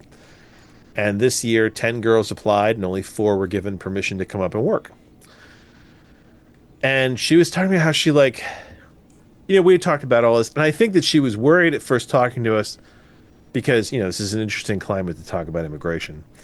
And then, once she realized that, I think when she realized that I was Cuban, so she was like, oh, you're Hispanic. She's like, okay. And you're an islander. Okay. She was much more comfortable talking to me about all this stuff. And she was saying how, she was like, I don't think the American dream works anymore. She goes, when I was younger in Jamaica, she was like, I always had this idea that there were all these things in America that I didn't have here in Jamaica, and I wanted them. She goes, and then I started coming over here. She goes, and I realized that it's so cutthroat. She's like, nobody helps anybody. She's like, it's really awful. She's like, and so she's like, I work the season because the money is better. She's like, but then I go back to Jamaica, and she's like, there's much more of a community. And she was saying how recently she was trying to get to work, and her scooter broke. And she has to go a little bit ways to get down to this downtown area by Lake George. And she was trying to hitchhike, a couple miles to get to the town. And she was like, nobody stops for you. And I was like, no, I wouldn't imagine that they would. I was like, not here. It's like, no, sorry. And she's like, in Jamaica, she's like, tons of people will stop. They'll stop. They ask you what's wrong. They ask you where you're going. She's like, and I can get to where I need to be. She's like, the buses will stop wherever they see people. She's like, here they only stop at bus stops. She's like, and I was like, yeah, that's because Jamaica is a smaller community, whereas this is a much larger systemized community that isn't as human. It isn't as comfortable. It isn't as homely. It isn't as, connected necessarily. It's way easier to live in a town and not know anyone in it. Right? And she was saying that, yeah, she's like, that's one of the really crappy parts of America. And that she still loves a lot about being here. But that, the dream for her is dead. It's like she's trying to come over here, but it's not what she thought it was. It's kind of lost its shine. And she's actually now thinking about trying to go other places. And I guess she tried to get a work visa for Canada. Because she was like, I was hoping that there might be more opportunities there. And we started talking about Europe. And I guess she had a friend that told her that I guess they went and they worked in Thailand. And she said in Thailand, she goes, this is a Jamaican friend of hers. She's like, they treated her like she was this, exotic beauty, And I was like, yeah, that makes a lot of sense in Thailand. Because in Thailand, it's like, they don't get a lot of Jamaicans. They just don't. When I was in Thailand, I had people taking pictures with me because I was wearing a cowboy hat in Thailand. And I wore a cowboy hat because I was like, of course, I like cowboy hats, and I was like, it's really sunny. But all these Thai people were like, cowboy! And then they would take a picture with me, and I was fine with it because I was like, this is weird, but you know what? This makes your day. This makes my day. We're good. But it was such a strange conversation to have out of the blue with somebody who obviously wanted to express it, about their vision of the American dream, to actually have them I didn't prompt this. So we were just talking about like working in immigration and things like that. And she was the one that was like, yeah, she's like, I think the American dream is dead. And then we were talking about how basically it's an outmoded idea and that maybe it was functional several decades ago, but that today it doesn't work. And they keep peddling it, and people who are in other countries still get this idea, like it keeps kind of getting pushed out there. But the reality is that idea no longer exists here in the country, even though the idea of it still gets pushed out towards people. And then you get here and you're like, wait a minute, this isn't like how they sold it at all anymore. Which I thought was really fascinating to get that perspective. This is kind of becoming a show about, manifesting perspectives of other people's that I didn't have myself, Mm. And you know what? And I had the conversation, and then I kind of like it just kind of passed over me. And then when I was driving, I was thinking about it a little bit, and I was like, you know what? I want to mention this because it is such a weird kind of thing to happen, to have this conversation randomly. It was, and I remembered that there's a whole section in Fear and Loathing in Las Vegas where they go looking for the American dream, and they end up at that taco stand. Yeah. But that's not in the movie. That's in the book and the audiobook. That's in the book. But they go to the taco stand and they're looking for the American dream, and the people working at the taco place seem to think that they're looking for like an actual restaurant. Yeah, or like a bar or something. A place where people sell like, drugs is or that something. that place that Yeah, there's this 80 friggin' minute long back and forth between the cook and the woman working the front about, no, it's on Bleecker Street. No, it's over there. No, it's two lefts. It's great. Yeah, anybody who likes Fear and Loathing in Las Vegas, the Jim Jarmusch audio play is on YouTube, and you can listen to it for free. And it is worth listening to because he covers a lot of the scenes that aren't necessarily in the movie, and he does a really good job of it. I would totally watch a Jim Jarmusch Fear and Loathing in Las Vegas. He does a really good version of it. As like a parallel to the Terry Gilliam version. But yes, I remember that whole conversation about the American dream, and that's why. So have this person like just fucking lay it out to me like that. I was like, wow. I was like, I need to get out more and talk to strangers. Which, I hate doing, but for some reason they like to talk to me. Why do they like to talk to me? I don't look friendly. I'm like heavily tattooed and bearded. I look like an angry biker half the time. Is there like a thing that I project? I mean, you've been around me. Do I project some kind of like welcoming? I don't think so. Like, well, I guess to the right person. I mean, I guess. Is it just because I say my please and thank yous? Is that what? Is it because I'm very polite? It could be. I mean, it could be that simple. Sure. But yeah, I wouldn't be overly shocked if it is that. But yeah, so to have somebody lay it out like that for me, I was like, wow, that's amazing to get, to that kind of insight, on some a specific person's experience, and what it means to them and what they believe. It's like, yeah, and I acknowledge the fact that, like, I have older parents. Like my parents were always like 10 to 15 years older than everyone else's parents. Like I think I was raised in a different era than everybody else, right? Because like my father was, when I was a freshman in high school, my father was like in his 60s. So it was kind of a weird, like everybody else's dads were like in their 40s. Just kind of a weird vibe. So I often think I was like kind of raised with like outmoded outmoded mindset. Granted, told the story about the grenades before. Um, it's also rare to have your father fight in like a guerrilla revolution. So, anyway, but yes, it was also very sad. I didn't say that. It was also very sad to have someone come out and just say, "I think the American dream is dead." And I'm kind of sitting there going, "Okay, was that before Trump? Is that now because of Trump?" No, it's before him. And what's fascinating is, it's before. Like, the way she talks about it, it's been like this it's been going in this direction for the past decade. Look. So, it stands, you know what? It stands to, yeah? It's long before that. Because. Well, that's how long she's been coming to this country. No, what I'm saying is, go to Watchmen. Whatever happened to the American dream, it came true. Yeah. You're looking at it. Like, it's long dead. Long dead. But who did it come true for? Well, it was okay. You know who it came true for? On the boomers, right? Rich white people. Really? Yeah. That's what it was. There was a period of time. I mean, we're not going to get into a 4-hour historical argument, but no. That was a very funny moment because my wife entered the conversation, right? And my wife was like, "Well, I wasn't born in this country." And she was like, "Where were you born?" And I said, "Well, she was born in Scotland." I was like, "She's an immigrant too." And she, and the woman was like, "Oh, you're an immigrant as well." And I laughed and I said, "Right, except she's not the color they're looking for." And the Jamaican woman started laughing her ass off.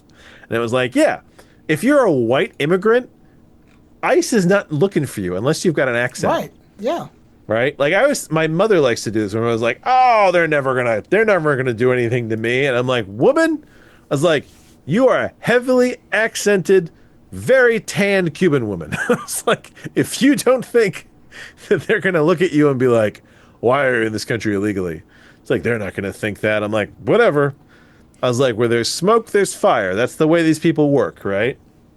I mean, listen, I know someone whose mother specifically didn't teach them Spanish growing up because she didn't want there to be any chance of them having an accent out of fear of I get it. Immigration. Yeah. Yeah. But yes, you are correct. It came true for white people. But the thing is that then it got sold all over the world. It's a major export. Well, that's, yes. That is the life, liberty, and pursuit of happiness. This idea that all the freedom that ever existed is in America. That's the real scam. Is that this is, hey, if you want to be free to do whatever you want, come here. No, wrong. Whereas if you have a bunch of money and you want to do whatever you want, come here. Yes, if you've got money, then you can do what you want. Yeah, then as long as you have enough green, they don't care what the rest of you looks like, and that's just the reality of it. Yeah. But if you don't need money, then yes. There was something, I don't even remember what it was from, where somebody was like, well, how do we solve the problem of racism? And the response was, get rich. And it's true. It is. That's it. If you are rich, nothing else about you matters. I think I told you while I was up there, I saw a play. That one of the 1600s era play about there's this play, and the play was written. I didn't know the play was written in like the 1650s, right? I thought this was a modern play. And country of origin? France. Guillotine. And in the play, there's a whole thing, and the whole play is basically about people who are stingy with their money and who like don't pay their servants and basically are just awful nobles, By the way, one of the things that even today, people who talk, when you hear anybody who waits on rich people, the cheapest motherfuckers on the planet. Go on. Yeah, well, exactly. So like this one guy in the play, his whole staff, like he barely pays them. They don't know why they stay, but they don't know where else to go for work. And this guy, like, he doesn't give any money to his kids or anything like that. Like, it's just, and at one point, his servants are talking about getting rich. And like what they would do if they got rich. And one of the servants says to the other, if you were rich, would you give money to the poor? And the servant says, fuck no. He's like, I'd be rich. I don't give a shit about the poor. And there's this idea of, I don't give a shit about the poor if I'm not poor. If I am poor, I care. and we should all bind together. But otherwise, if I'm rich, then I don't give a shit. And I'm like, Jesus, we're still dealing with this, aren't we? I was like, this is the same mindset that is just echoed to the present. Yeah. Where it's like, everybody cares until they're no longer in that group. You know, it's like, I worry about the poor until I'm rich. Then I don't give a shit. You know? That's it. It's really hard to care about people when you aren't involved. And I think this is like the women's rights issue. Why don't more men help with women's rights?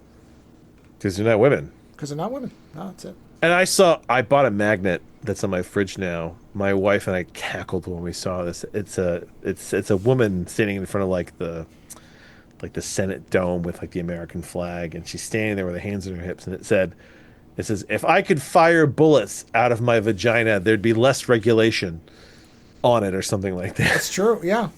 I was like, oh my God. I was like, that's fantastic. It's true. So yes. Yeah, and then I was like, how would you do that? How would you turn a vagina into a gun?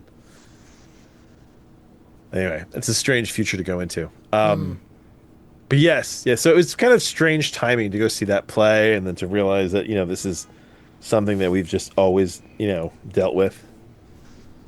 Yeah. Yeah. This is why like I like the idea of limitless printer technology, even though, like, you know, plastics are so bad for you, because they are. But it also, because I think it's something that really scares the current system as it is that if anybody can just print out a basic mode of life, and this is the Cory Doctorow thing, and Cory Doctorow takes it very far, but I do enjoy his ideas, which is the whole, like, if you can just print these things out, well, then suddenly, why would you buy them? You know, and it's the whole, you know, if you can print out basic shoes that look cool, right? Then you don't necessarily need to buy them. If you can print them out for like 50 cents, then you don't need to buy them. But the thing is that people will still buy them because there are shoes that are considered cool. This is the whole, are you wearing, you know, Payless shoes, or are you wearing Nikes? Oh, he's got Payless shoes, you know, and this is funny. Years ago, I used to wear New Balance, and I used to cut the way that they put their logo on. You could seam rip it and take it right off. And I remember my friend's wife was like, yeah, but now they look like Payless shoes. Who wants to wear those? And I was like, what? I was like, really? I was like, just having the N on the shoe suddenly makes it worth nothing? I was like, fuck you. But I think that's the thing, is that's the culture we live in, where it's like they've put such a value on the name brandness of it that people forget that it's just a thing. I harp on Nike because I have a personal soft spot of dislike for them, but it's the whole, well, this is a Nike, it's better. And I was like, is it? Is it really better? It's like, it's just a shoe. You know, like, yeah. And my father, late in life, he suddenly discovered that name brands were bullshit. I tell you about this? It's kind of a funny thing that happened with him, like really late in life. My father was a name brand whore for years. I fucking loved Armani and shit like that. And I think it's part of the fact that like he was so poor growing up, and we were still very light on money when I was younger. And then, like, you know, he kind of hit his stride and his business went really well, and suddenly there was a lot of money. And he started wearing all these like name brands, and I think he thought that there was some kind of like, it projected like how valuable as a person that he was wearing all these name brands. But late in life, he discovered custom suits. Right? He discovered it when he was traveling in China. Like really dirt cheap suits. But he could get them tailored out of like whatever insane fabrics he wanted. And suddenly he started looking at like fashion magazines and being like, man, I was like, I like all these weird colors. And he just started having these like absolutely insane suits made that, like, sometimes they were inspired by like fashion magazines, or like, but I mean like high fashion, like Parisian fashion magazines. But sometimes they were just like, he just got to a point where he started making shit up. And it was great because he looked nuts. I mean, he looked like it was a good nuts, right? I appreciate that nuts. And people, you know, were I mean, my father could blindside you with his appearance sometimes. I mean, every now and then he looked like a leprechaun. I'll admit that because he was kind of a small man, and if he did the colors wrong, there are a few leprechaun days. But like he realized that he could have so much more fun and attention bypassing the name brands and just doing whatever he wanted. And it was for all my complications with my father, it was beautiful to see somebody embrace that, even if that late in life. Do you know what I mean? Yeah, I know what you mean. I mean, my dad never had anything like that, but no, but it was a completely different animal. I mean, your father and my father aren't even the same species. yeah. Sorry. Sometimes I will apologize. Sometimes when you say, you know what I mean, I don't know whether you're pausing to go on or whether you're actually asking. I usually want your input. No, because some people do that. They say, you know what I mean? No, and then they I, take a breath and like, so no, anyway. No. I always want your input. Got it. Just so we're clear. Yeah. I always want it. I try not to cut you off too much because I feel like sometimes No. Cut me off. I want to be cut off. Don't so let me anyway, go on. The next thing we're going to talk about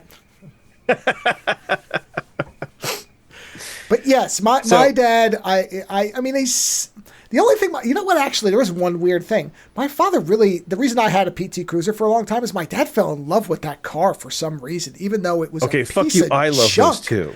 Well, but, okay. All right, let me frame this correctly. My father had a well-versed knowledge of cars, right? Oh, the PT Cruiser, as a shell, is a pretty car, but it's a fucking neon underneath. It's a piece of shit. Yeah. That's what I'm saying. You know what, neons? Yeah, but here's the thing: neons go on forever. That's one of the things I like about neons. Yes, they're a piece of shit, but they just. Well, then whenever they reformed into the Cruiser, it didn't, because mine blew up pretty quickly. So, but my point was, it was odd because my dad drove Corvettes. You know, he had Cadillacs. He had nice cars. But I think what it is that it was one of the only cars on the market that had this kind of weird 50s look to it. Well, that was, that, and they had redone the Thunderbird to make it look older, which also was a failure when they kind of did the bubbly version of the Thunderbird to try to mix modern and old. You know me, my white whale was the the Prowler. Oh, that thing, which Prowler? My understanding is that actually was a pretty good car, except for I think the steering was terrible. It was a 2-seater, and the steering could be a bit loose. But it looked awesome. Cool looking car. Anyway, but it's the ability to realize that name brands, companies don't have total control on object, that you can manufacture things or have things made and they are just as good. And so the fear is that if tomorrow somebody created a printer technology that you could just print out your wildest imagination, there would still be a ton of people going, yeah, but I want Armani to print it out. I want the Armani printout. You know, and you're like, yeah, but you could just make the Armani print. Or you can make it's the whole, I'm going to use a Lego Movie reference because I love Lego Movie. At the end, when he says, build whatever you want. Build anything. Doesn't matter how fucking crazy it is. Just build away.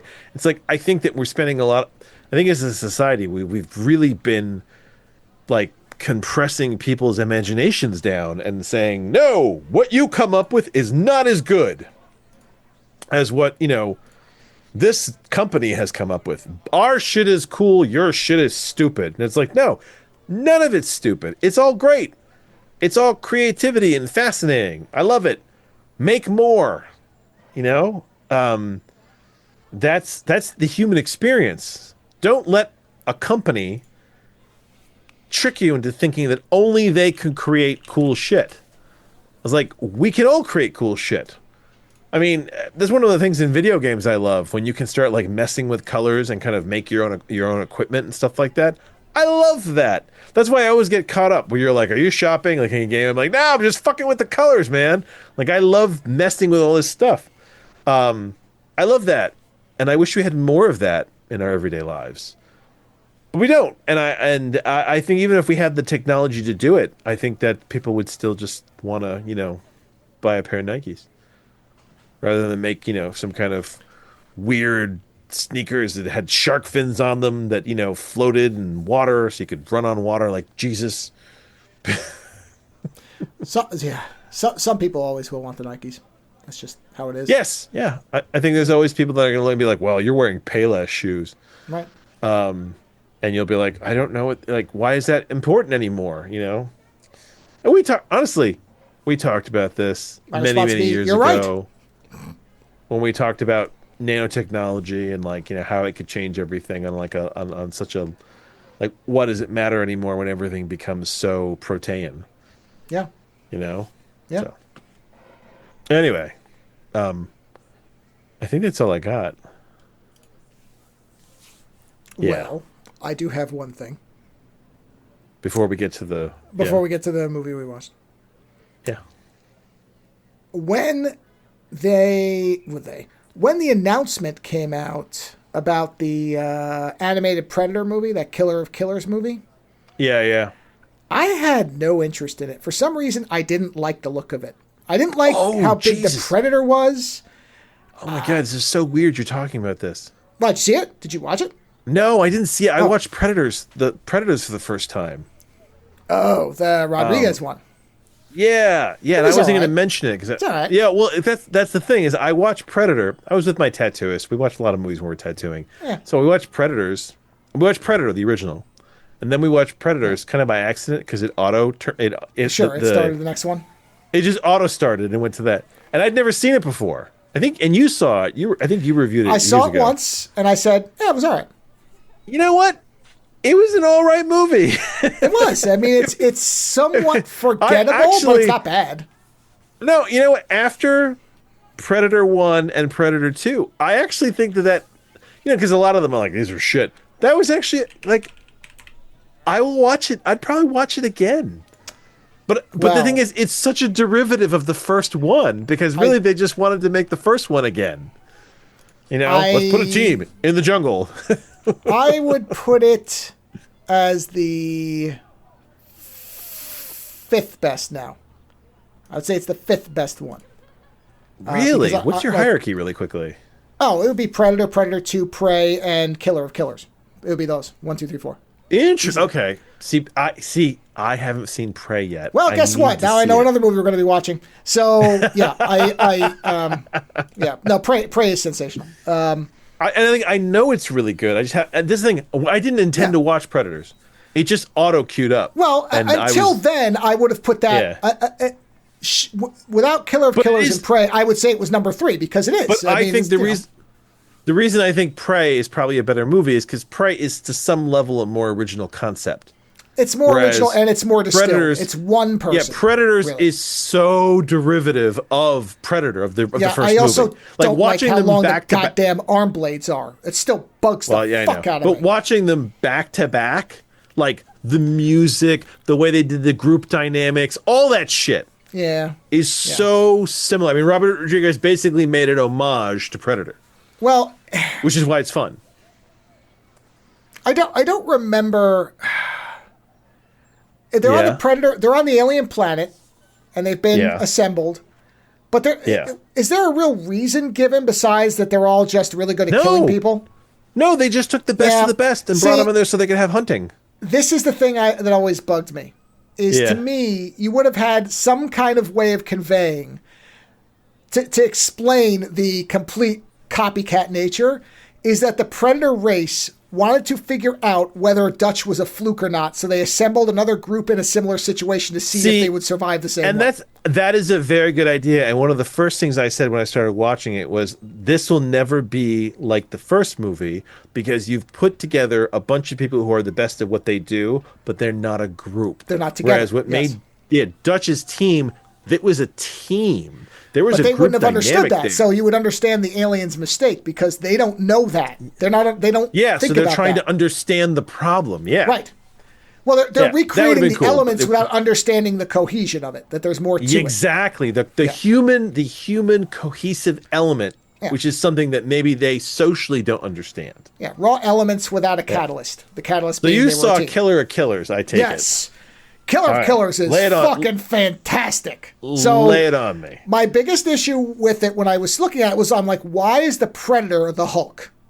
because the predators are really, well, the first one especially is really big. And then when they get to the predator planet, a lot of them are really big. And is it just a style thing with the animation? I think it's just a style thing. I do. Remember, they were really big in Predators vs. Alien. That was one of the things we had issues with. But they're so bulky. Not a good movie, though. So, yeah. No, not a good movie. Yeah, I mean, they are literally... Don't whisper it, yell it. And they're like 12 feet tall. They are like the Hulk. The first one is the size of the Hulk.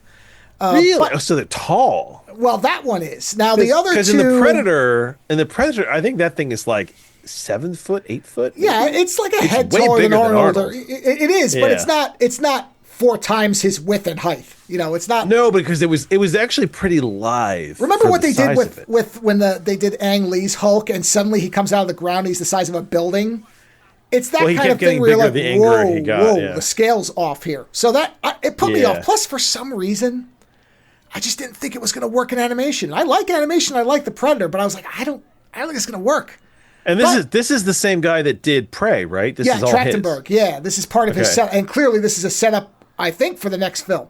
But I was like, then the reviews were all really stellar, and I went, okay, well, everybody seems to like it, and the things that people don't like are nitpick type stuff. So, all right, I'm just going to watch this thing.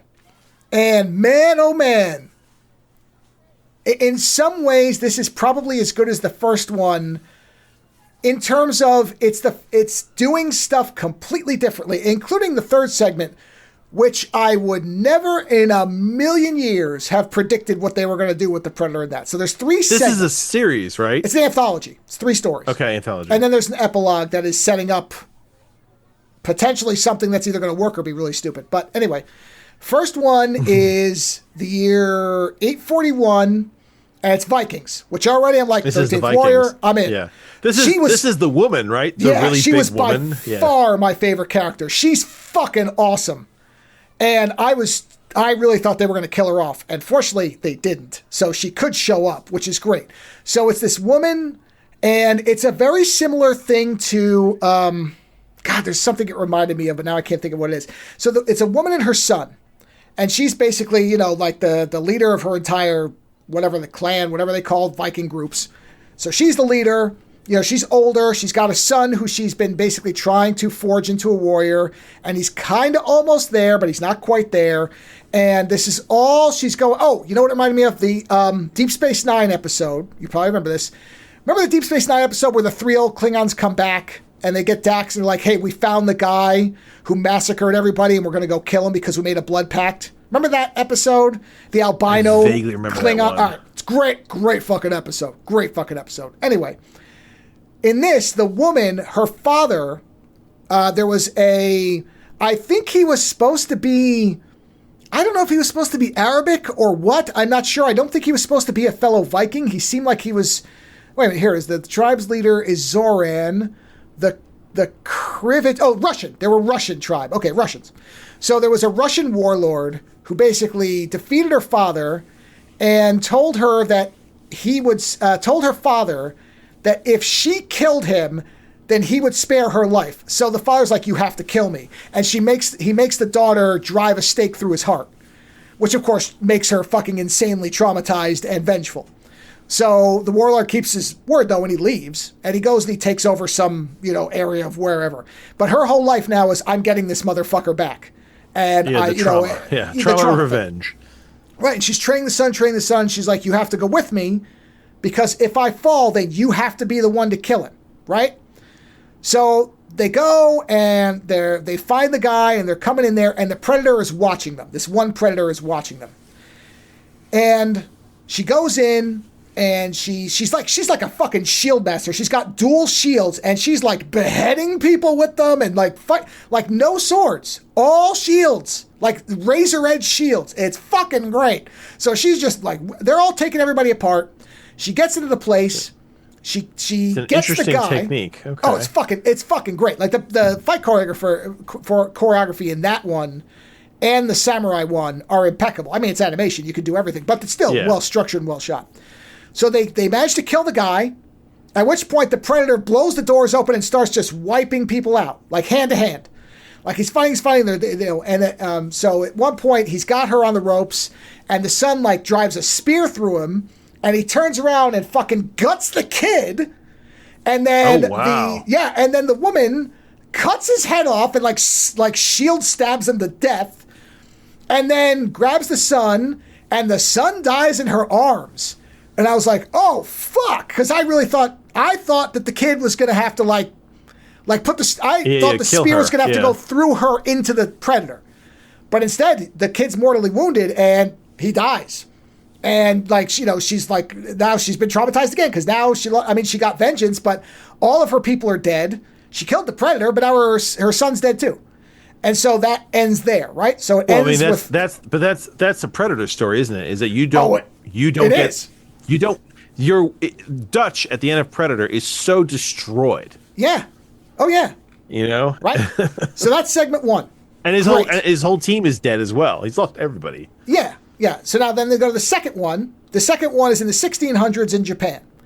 Twin brothers who are the children of kind of the stereotypical silent, harsh warlord samurai who one of them will take up his armor and they have to fight each other, and whatever one is more ruthless will win. And so they're having a duel with real swords, and there's a point where the one kid just lays down the sword and then just runs and takes off and leaves. So the other son, by default, becomes the new warlord, right? So many years later, as adults, the one who became the warlord is coming back to his camp. And of course, there's a predator hanging around watching things. And the predator happens to notice that an assassin is coming into the camp and is going after the guy. And so he just hangs back and watches for a bit. And so the assassin, of course, is the brother, because at this point, this is like the day, the coronation of the brother, like the official thing where the father has died, he burns the body, the whole thing. So he was already kind of in charge, but now he's officially in charge. So the brother shows up to basically, it's never clear whether he was actually ever going to kill him. It seems more like he just, because in the end, he basically scars his face the way he was scarred. And that seems to be the end of it, just to prove that he can do. In other words, he was his equal. I think that was the idea was, I could have beaten you. Or at the very least, it would have been a draw. But I chose not to wound you the way you wounded me. Right? So right after he slices his face, then the predator shows up. And the predator is like leaping around, and the predator is mostly invisible. Whereas in the first one, the predator just like drops the invisibility and he's just brute force. Like he's just fucking hulking out and just knocking shit everywhere. Very kind of a Viking, like just, knocking people around type of thing. He's not doing any stealth once he figures out who's got what. In this one, the predator is like carefully like weaving around. He's almost like a spider where he's just crawling around and going around. They can't see where he is. And they're dueling him and they kind of just barely manage to get around him. And then they end up... they managed to knock out his shield technology, and he ambushes the one brother, and then the other brother steps in front of like his knife blades and takes the hit for him. They manage to both like slice him in half and cut his head off at the same time. So they do the thing where they're running with the swords and they kind of both slice him because they can kind of figure out where he is, because he does manage to get his invisibility working again. But they kick him against the tree and they see the blood and they figure out where he is and they kind of cut him into pieces. And then the one brother dies, and the other one and there's almost that one has no dialogue except the very beginning and the very end. So it's like 30 minutes of silence, of just sound. And so you're just hearing things going on. And like you're hearing the predator crawling around in the background, like you can hear the creaks where he is. And every so often you'll see him and stuff like that. But it's really impressive because there's no dialogue for most of the middle of it. There's only really the beginning where the guy's like, all right, duel, and one of you is worthy of having my thing, whatever. Then 30 minutes go by of just fighting and swords and people getting thrown around and shuriken and fucking throwing knives and laser blasts and fucking invisibility and growling and whatever the sound effect is and all that shit. And then at the very end, the one brother's, who is mortally wounded is like, well, I always knew I was going to die alone. And the other brother's like, no, you're wrong. You're not alone. And then the brother dies and then it ends. So that's the middle part. The last one starts out, and I thought, I'm going to be bored by this because it seems like the most standard thing you could do. It's 1942. It's in the war. Oh, this is the one with the Spitfires. Yeah. Except that it's all air combat. The Predator is always in the ship. And it took me a while to figure it out. And I was like, holy shit. I would never have expected a Predator thing where he's in a fucking ship.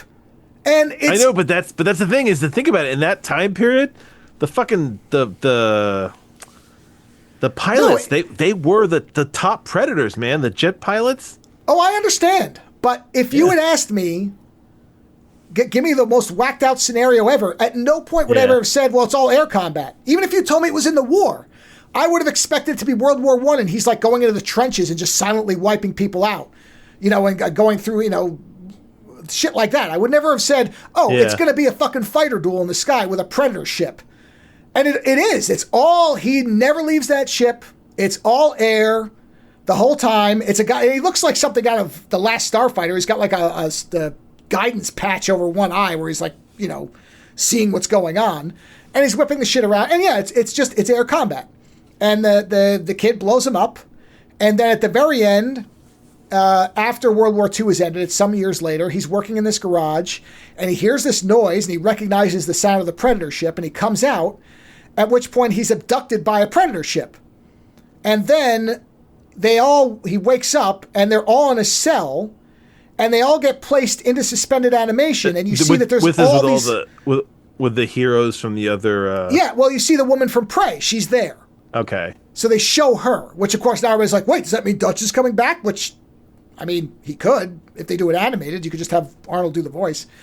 But yeah, essentially there's a big thing on the planet and they all try to... They're keeping the champions? Yeah, they're keeping anybody who beat them in suspense. So basically they break out of the prison and there's like a master super ultra predator with, wearing all these skull like talismans or whatever, who's like, all right, the three of you will fight each other to the death. Whoever's left fights me. And so they start to fight and they can't speak each other's language. So the kid from World War II is like, no. We should work against them. Don't fight each other. But he's like trying to dance around them, and like the samurai and the Viking, they're just going at it. It's shield versus sword. And he finally managed to tell them, guys, you're just going to kill yourselves to get killed. Let's just get the fuck out of here. And then they finally sort of figure it out, and they start to work together, and they get into a ship, and he figures out how to pilot it because he's a pilot. And so they're taking off, at which point the Predators shoot a harpoon into the ship and trap it. And so the Viking woman grabs her shield and slides down the chain. I'm like, oh no, she's going to die. But instead, she doesn't die. They just put her back. They manage this. They subdue her and put her back into suspended animation. But now he's like, go find them. I want them back here because I want them to compete and I want to fight the winner. So basically, the end of it is they take off and all these Predator ships take off after them. This is the samurai and the kid from World War II.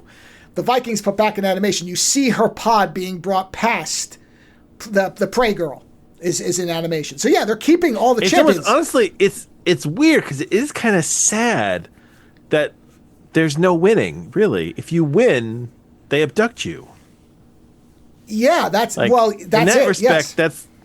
There's a kind of a sad element to that. Well, because it's all this idea that the top predator is going to fight whoever the best of the predator killers is. So the idea is the whole predator culture is structured around who is the best killer.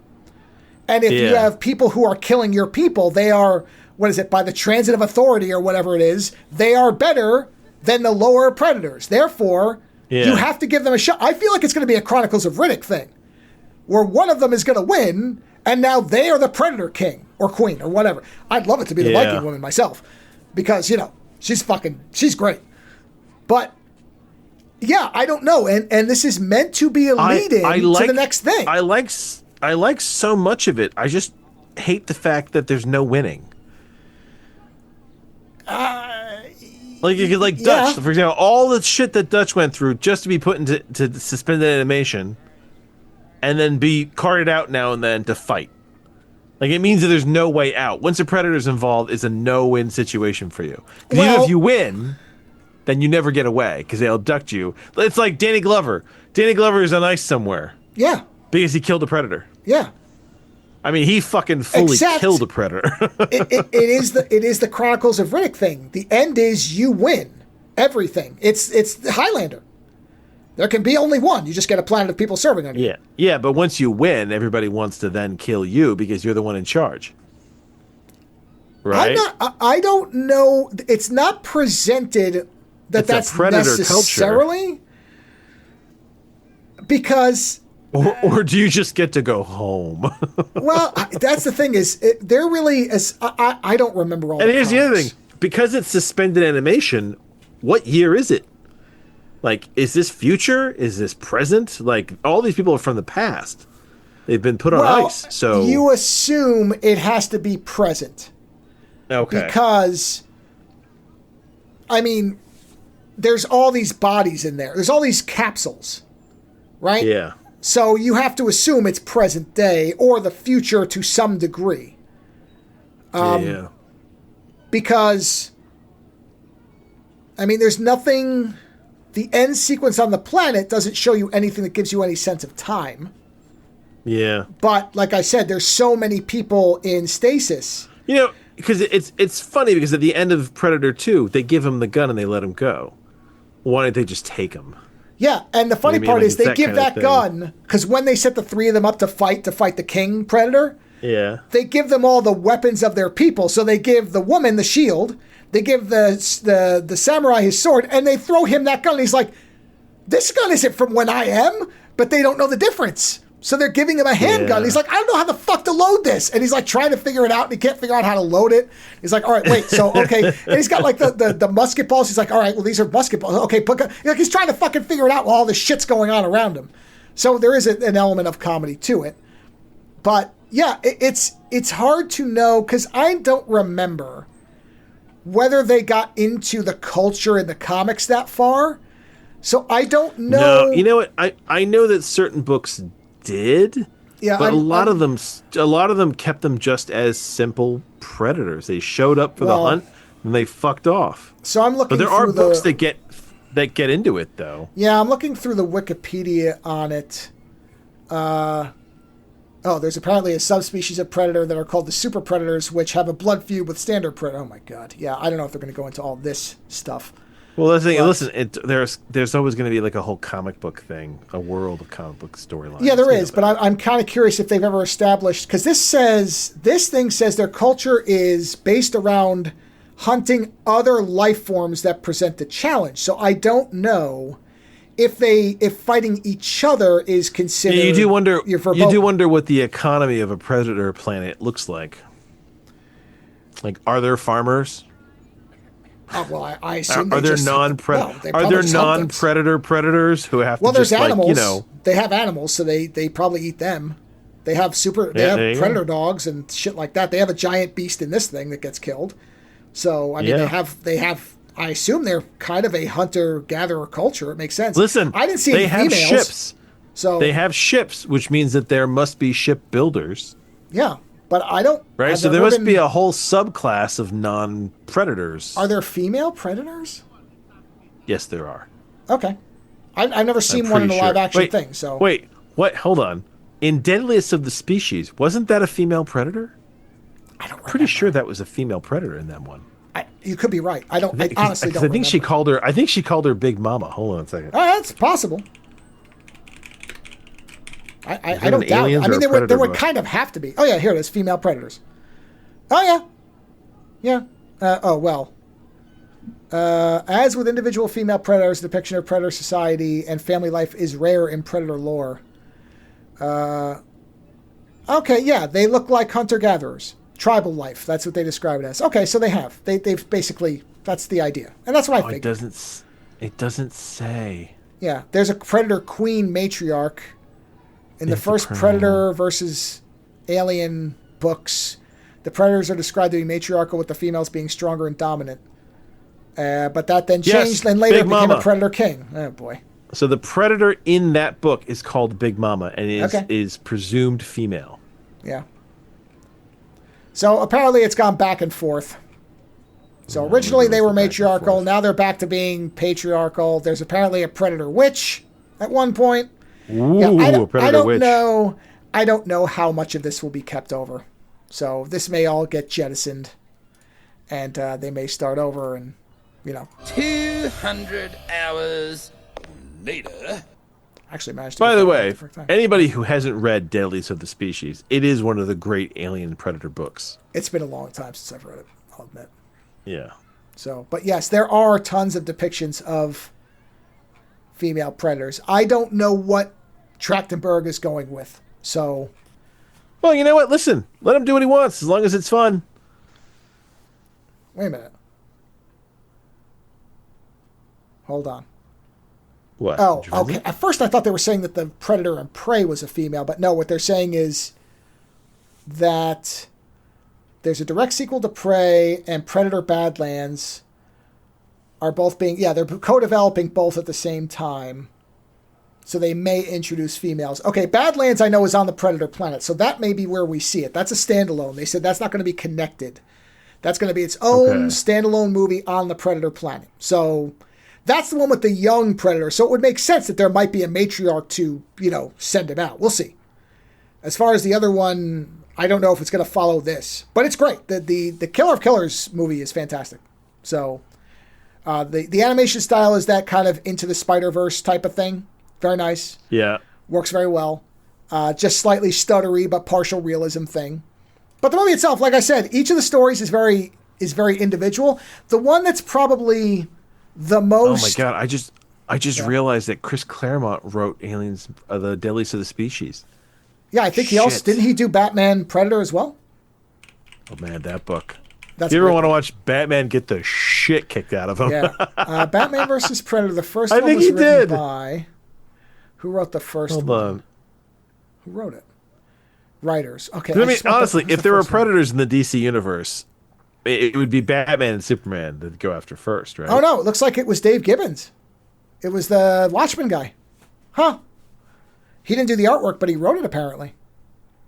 Yeah, written by Dave Gibbons and Andy and Adam. The Kubert brothers did the artwork. I remember the artwork. No, it was Dave Gibbons. Wow. Oh, the covers. I love the covers on Oh, these. the artwork was great in that. But Yeah, yes, he does get... Batman guys. Yeah, until he beats the shit out of him with a baseball bat. You gotta love. Ass kicked. Yeah. Yes, he does. So anyway, yes, you were saying. So anyway, great movie. Good. Yeah. Our great series, really. Yeah, great series of stories. Great anthology series. I will have. So there's 4 episodes then. Well, there's 3, and then there's the epilogue, so that's a lot shorter. There's 3 Yeah, 20 to 30 minute the fight. segments. Yeah, and then there's the end part, which is pretty brief compared to the rest. Got it. Interesting. Yeah, sounds like fun. That's great. Very, very fun. Yeah. So, Well, I guess then we should conclude with our mutual review.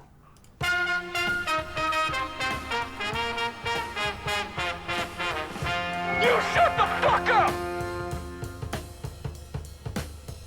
Thanks for killing my mom. Yeah, no problem.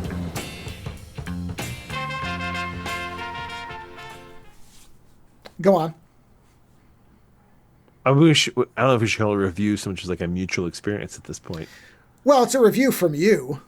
I've talked about it so much that, Yeah, and I don't. And the thing is, I don't have a lot to say because I think that this. So we watched Yes, Madam, right? It is worth as Which a is comparison the- point that we watched it right after Black Cat 2. So there is Yeah, that we've- comparison to make. But yes, we watched Yes, No, Madam. no. Oh, My review is very simple. Yes, Madam is just a good movie, and I can say that because I didn't like the thief characters, and yet they still they managed to make what is essentially an ensemble movie, and made me entertained even with characters that I thought at times were obnoxious. Like it's like R2D if R2D2 and C3PO were like thieving scammers, but somehow still amusing as hell. And I mean, you want to watch the action sequences with Rothrock and Michelle Yeoh, but they still manage to have these great fight sequences with other characters and to do creative things. I think Yes, Madam overall is probably one of the best examples of these kind of early Hong Kong action movies. And the fact that they bring in Rothrock to it heightens it. I mean, and after watching, we watched Black Cat 2, and I was kind of let down by that. But everything that I was let down by Black Cat 2, Yes, Madam got right. They have various fight sequences, smaller, bigger ones distributed throughout the movie. There's a lot of characters. There's a lot of You get kind of a sense of all these people. There's a lot of personality. I mean, they still have those very abrupt endings. But that's kind of like, that's just what these movies did. They just had these very like almost cut off endings where it's like the second they hit their peak moment, they're like, it's over, so you don't know what happens to these characters. But I mean, Yes, Madam is just it's an all around good flick. I was thinking about it in a positive way for several days after I saw it. And just really enjoying, and listen, even when that it's not one of the main women doing the stunt, you still know that it's somebody, usually wearing a bad wig, physically had to do this stunt. So there's this element of the human experience in this movie where it's like, yeah, there's no the even if they're using ropes, they're still flinging people around. It's so there's no AI, there's no CG. Like, this is people physically doing things. I mean, at one point, Michelle Yeoh's head goes through some safety glass, which could that can be very bad if it goes wrong. I just deeply enjoyed it. There's not a lot of things I could have done to make it better. And it's a shame that Michelle Yeoh and Cynthia Rothrock never did another movie together. Yeah, it's the thing that becomes really clear about it, especially having just watched Black Cat 2 before that, is the pacing is so much better because they know exactly when to jump back to an action sequence of some kind, even if it's not the main characters. You are only about 10 minutes away from some kind of ridiculous stunt-filled action scene, whether it's an apartment where they are just dancing around the interiors as Jackie Chan the shit out of it. It's a good distribution of action. Yes, and that's the thing that is different than Black Cat 2. Black Cat 2 is a lot of ridiculousness, but nothing is happening in between. And this one is, okay, ridiculous. Oh, Jesus Christ, look what they're doing. Holy shit.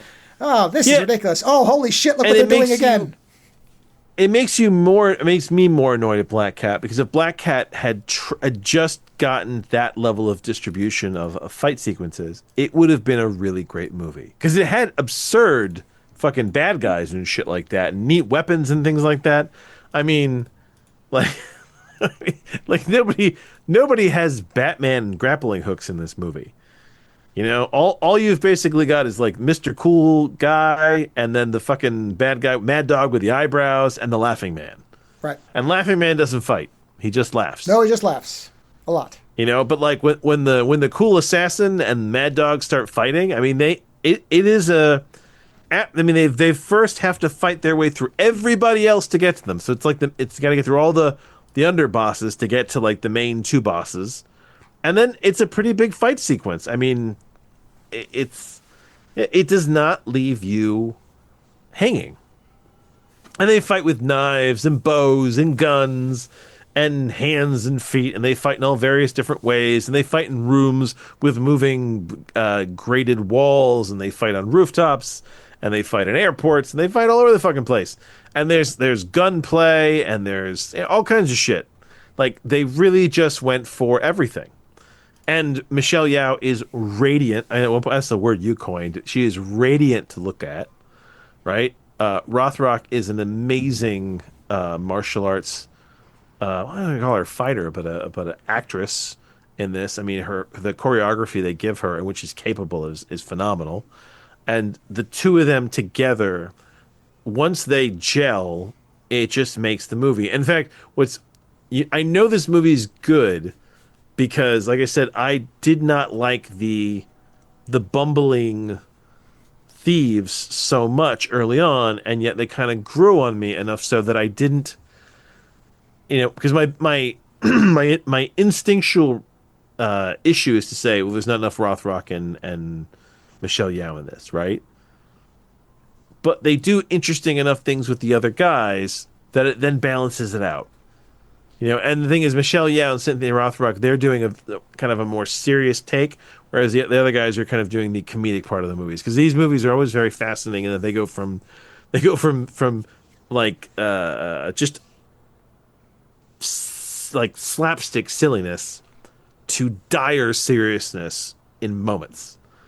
You know, where it's over here, they're all falling over each other because there's banana peels, and then over here they're all crying because somebody's died, and I'm gonna miss him forever, and they're weeping with just the pain of loss while one of them bleeds all over the road. I mean, it's great. It's just great. I don't have a bad thing to say about this movie. I enjoyed it. I enjoyed it fantastically. This is a weird one. This is normally something you do, where you're like, I think your kids should see this. There was a part of me that was like, I gotta check the rating on this, because there's a part of me that would love for this to be the first kind of Hong Kong action movie that my kids experienced, because I don't think there's anything bad in this. No, there's really not. I will give you the better subtitle track that I corrected for it if you want to do that, because I did go through. I thought it was such a travesty that we had a bad subtitle file, because I had to get it quick, because as I talked about in the commentary. No, yeah. It's really not. I went through and fixed it. There's one part that I think we were just talking through it, but when I rewatched it, it was incomprehensible as to what the hell was even going on. And I felt like it needed to be fixed, so I actually went through and fixed it, because we talked through it. But unfortunately, a lot of modern Blu-rays and 4Ks now, the subtitle file it's called a PSG. What does that stand for? It's got a word. Here it is. PGS, sorry. PGS is, what does it stand for? What the hell does it stand for? Presentation Graphic Stream. The thing that it is compared to an SRT, which is a standard subtitle file, is an SRT is just a text file. It literally just has time codes and words. That's it. Whereas a PGS is a graphic word file. I don't even think file is the right word for it. It's grafted into the video, and so when you rip them, the PGS doesn't come out, and it can't just be converted to text. So I had to go look on Open Subtitles, which can be very good. But the one that I found that lined up with the movie's time codes, because that's the trick. There's been reissues, different versions, different regions, and so the times can be off. So the one that I found that was lined up to the Blu-ray I have, which is the box set of the In the Line of Duty series, because technically this is In the Line of Duty 2, Yes, Madam. Most people would know it. Is it really? Madam. Yeah. There was 4 movies. What's the guy? Are they all very different? Well, the third one's really good. The guy from, he was in The Last Samurai. He was the guy helping out Tom Cruise. Hiroyuki Sanada. I can never remember his name. The Swordmaster? The Swordmaster? Yeah, the Swordmaster. He was in goddamn show. He's been in fucking everything. He was Scorpion in the Mortal Kombat movie. He's the main guy in the third one. Or the fourth one. Whatever one I saw. Maybe it was interesting. Fourth. Well, now I'm interested. Oh, they're really good. They're all really good. There's only one of them I haven't seen. I just can't remember if it's 1 or 4. But in any event, that box set has that PGS thing on there, so I couldn't get the damn subtitle. So I had to get one that lined up with that box set, because that's not the standard one issue. I just bought the whole set. Anyway, I fixed the subtitles. I don't think there's anything you couldn't show your kids. I mean, none of the gunshots are even, they look like cartoons. They're not even threatening. No, you can clearly see the mechanics of it all. Yeah. And yeah. I mean, the only part of it I don't think there's anything that they would be too young for, because there's the one guy is they'll see a guy's bare ass for a minute. That's about it. That's all. Which I don't think honestly, it's the idea of seeing, 2 women so totally in charge. I think it'd be great. I'll tell you the problem you're going to have. Yeah. Nothing's going to live up to it. This is still, in my opinion, the best of these movies I've ever seen. Mostly because of the 2 of them. And there is no end fight scene to a movie I have ever seen that's better than this one. Period. When they go into that fucking building and they give each other the fucking high five shit, my mind melts out of my ears every fucking time, because you just know what's coming. And it's not, like you said, there is a stunt in that fight where a guy is thrown off a 2nd-story balcony, and there is no padding. And that guy, if he had landed just a foot to the left of where he was, would have broken his neck. And it's in there. You can see it. They don't cut. The guy goes off the thing, bangs off of another balcony, and hits the floor. And that shit is happening. Maybe that's the constantly. thing, is that maybe you don't realize how amazing that is until you get older, where you look back and you're like, oh my God, they did those stunts. Whereas when you're a kid, you see that and like, I don't think you register it the same way. No. As a kid, what? And here's another thing, which I didn't mention this in the commentary, but I think this movie does it better than most other ones. A lot of movies now, especially modern films, they have to soundtrack everything. Every fight has to have a musical accompaniment. Most of the fights in this movie, they cut the music out, and all you're hearing is the sound effects of people hitting each other. Yeah. And it makes it better because you're focused on them, not the style, just watching what they're doing and seeing how they're doing it. And the sound effects are actually, I mean, at times they're a little silly, but they don't go over the top like some movies where it's like... But the movies, it's got the right amount of silliness and seriousness. Yes. And the thing is, why I think it's... that the two women, the bad guys, of course, underestimate them, but nobody else does. There's never the joke of, oh, it's just a girl. What's a girl going to do? Except for the two assholes at the end. And only one of them, really. Mad Dog is the one who says it, but the other guy seems to know that they're in real danger. He's like, oh, no. Well, because he's already fought them once and had to run. Yes. Yeah. Yeah. No, in their offices, they are respected. Yeah. And the only Rothrock has Chun-Li's fucking legs, that... and I'm never going to get over that because they're fucking awesome. What's his name? The police chief is the bad guy from... The bad guy from Righting Wrongs, yeah. Yes. So when he showed up, I was like, is that the bad guy? Right? I mean... And at first I thought it was because I'm used to him being the bad guy. And I'm like, oh, no, wait, no, actually, no, he ends up being a good guy in this because you keep waiting for it. Yeah, and he's in the same uniform and everything. He's basically playing... I mean, if not for the fact that he died in the other one, you'd say he's playing the same character. Yeah. You know? Yeah. So... does this take place before the other one? I believe this one actually comes after, because I think Righting Wrongs was what year? 86, and I want to say... I could be wrong. Hold on. Maybe I'm wrong about that. Year after. No, it's a year after. But I do not believe he's the same guy. The character's name in this... I mean, if he is, holy shit. The character's name in this one is Chief Inspector Wong. Hold on, let's go to Righting Wrongs. And, holy shit, is it the same guy?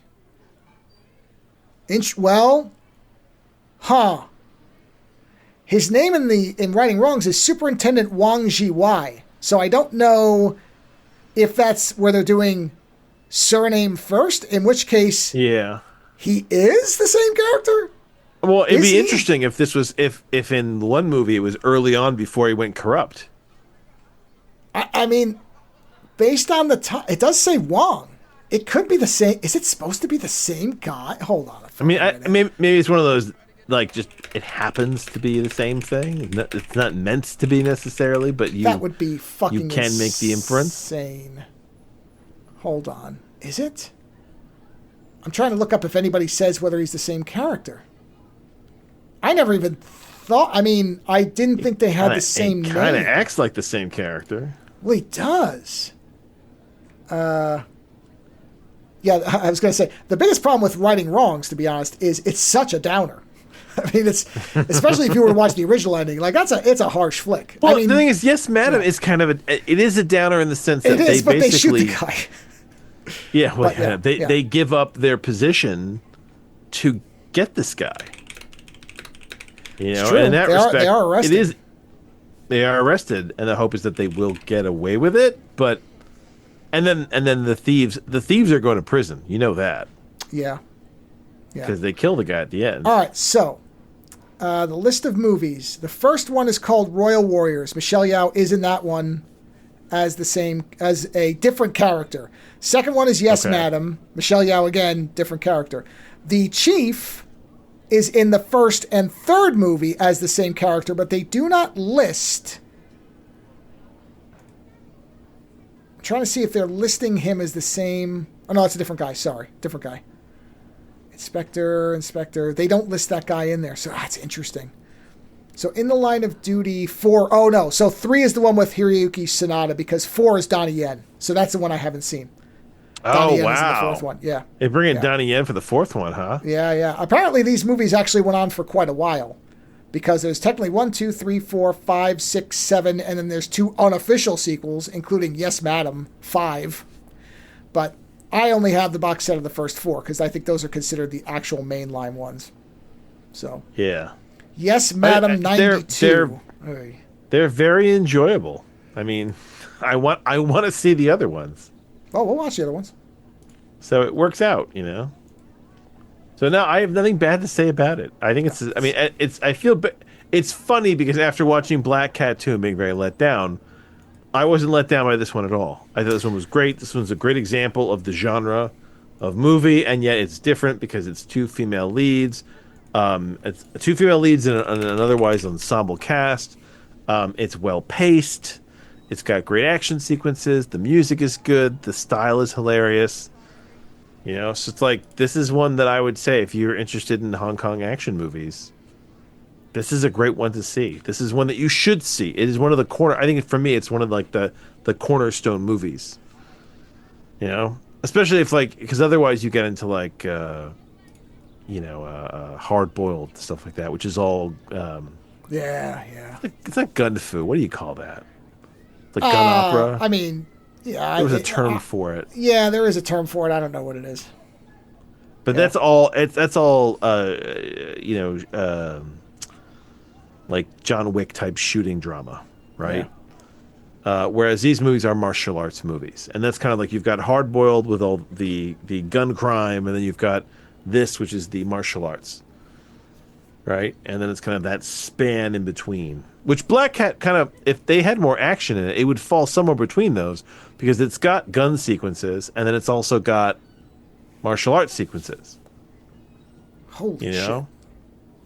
I'm just reading the trivia on this to something? see if well, I mean, the airport fight scene was choreographed while they were in the airport because they had to film it like midnight because it was in the airport. And she'd never done the wall kick before. It took her 45 minutes to figure it out, of trying it. I cannot even imagine what that must have been like. To try to get that right. Is it the one where she does the spin and comes around? Yeah, off the wall. So she did it, but it took them 45 minutes for her to figure out how to do it because they just invented it there. So they're like, we'll do this. Well, the fact that they invented it and figured it out there, I mean, that's... Not to mention, the guy who plays the assassin kicked her so hard in the head, he ruptured her eardrum. And she was like, all right, well, back to filming. She just came right back and went to it. Oh, Jesus. God.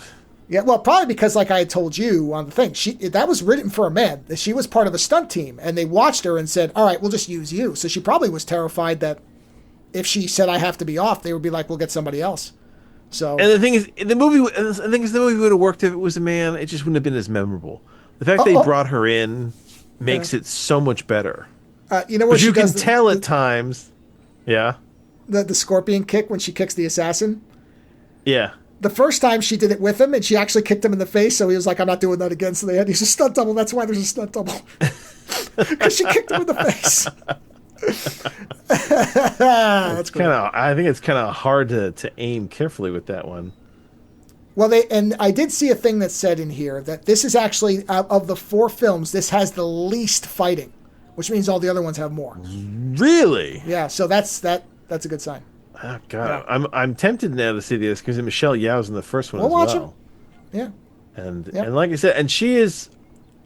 I know this is Jackie Chan, right? Before Jackie Chan really made her take off? Yes. Cause this is her film debut, and she was the first white woman to play lead in a Hong Kong film. No, not Cindy Rothrock. No. Michelle Yeoh? Yeah. Well, I mean, one, let's see. Hold on, let me look. Because I know that they said she trained like a mad woman to get in shape for this. She did 3 movies before it. Are any of these... Well, this one looks like a fantasy So this was the film. 3rd one, or was this her first? This was her 4th movie, but the Owl versus Bumbo, that's a comedy. She did a few, okay. It's a comedy where she's not playing a main character, so I doubt that's... And then Twinkle, Twinkle, Lucky Stars. 5 Hong Kong horny cops on vacation. Yeah, I don't think this is it either. However, Sammo Hung's in it, so he's also in this movie. I'm betting that's how the connection was made.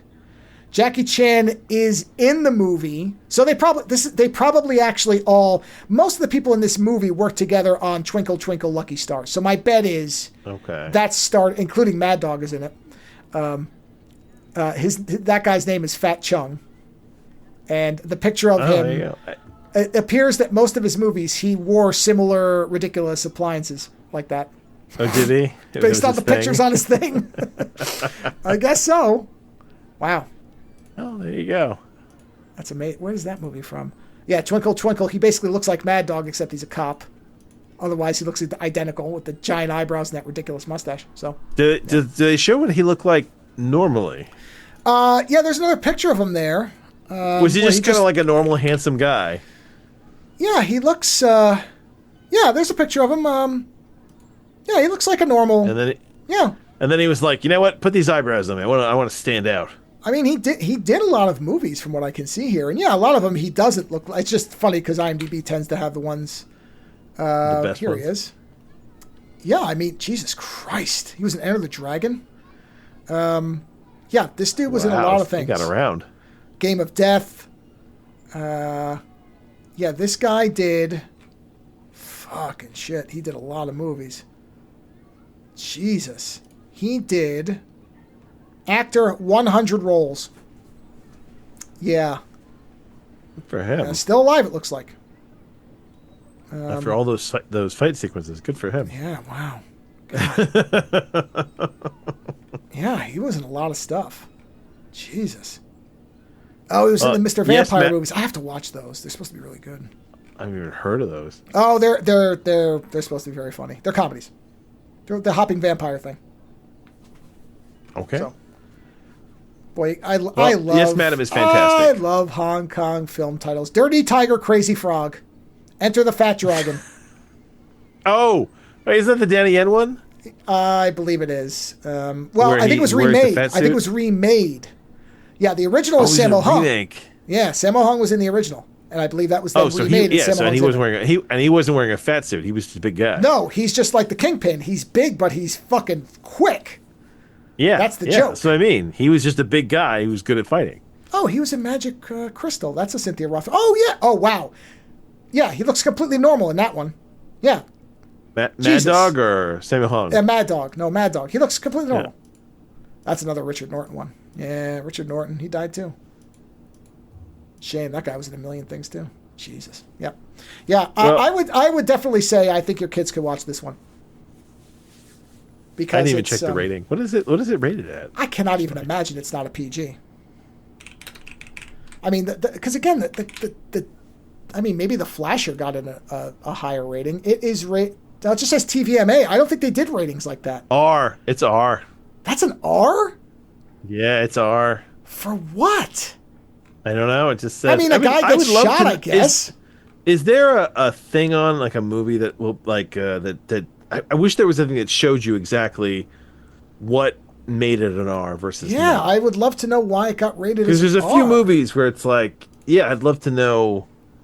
Yeah, what was it? What was it that put it over? You know what's interesting? I just found. Oh my God!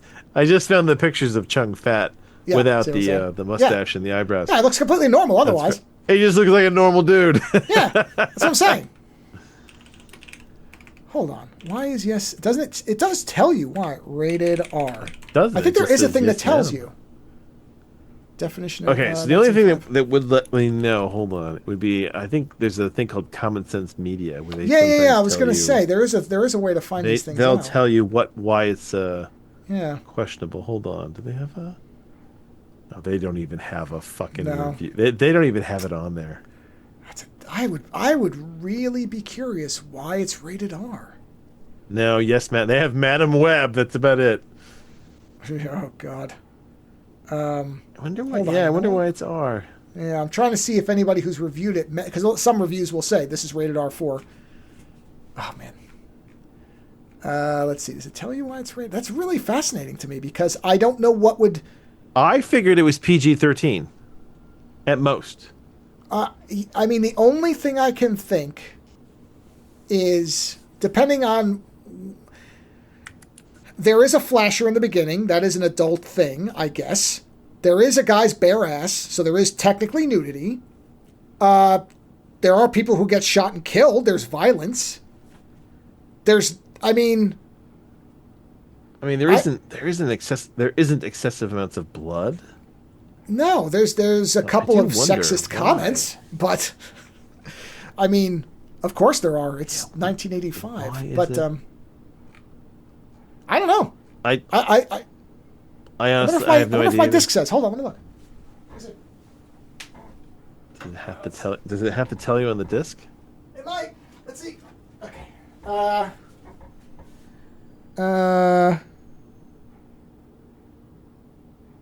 It says Okay, not hold rated on the disc. I have an explanation. All right, go ahead. I'm listening. So, Yes, Madam is rated R primarily due to its intense violence and martial arts action, including gun violence and crime elements. That's why. Too much fighting.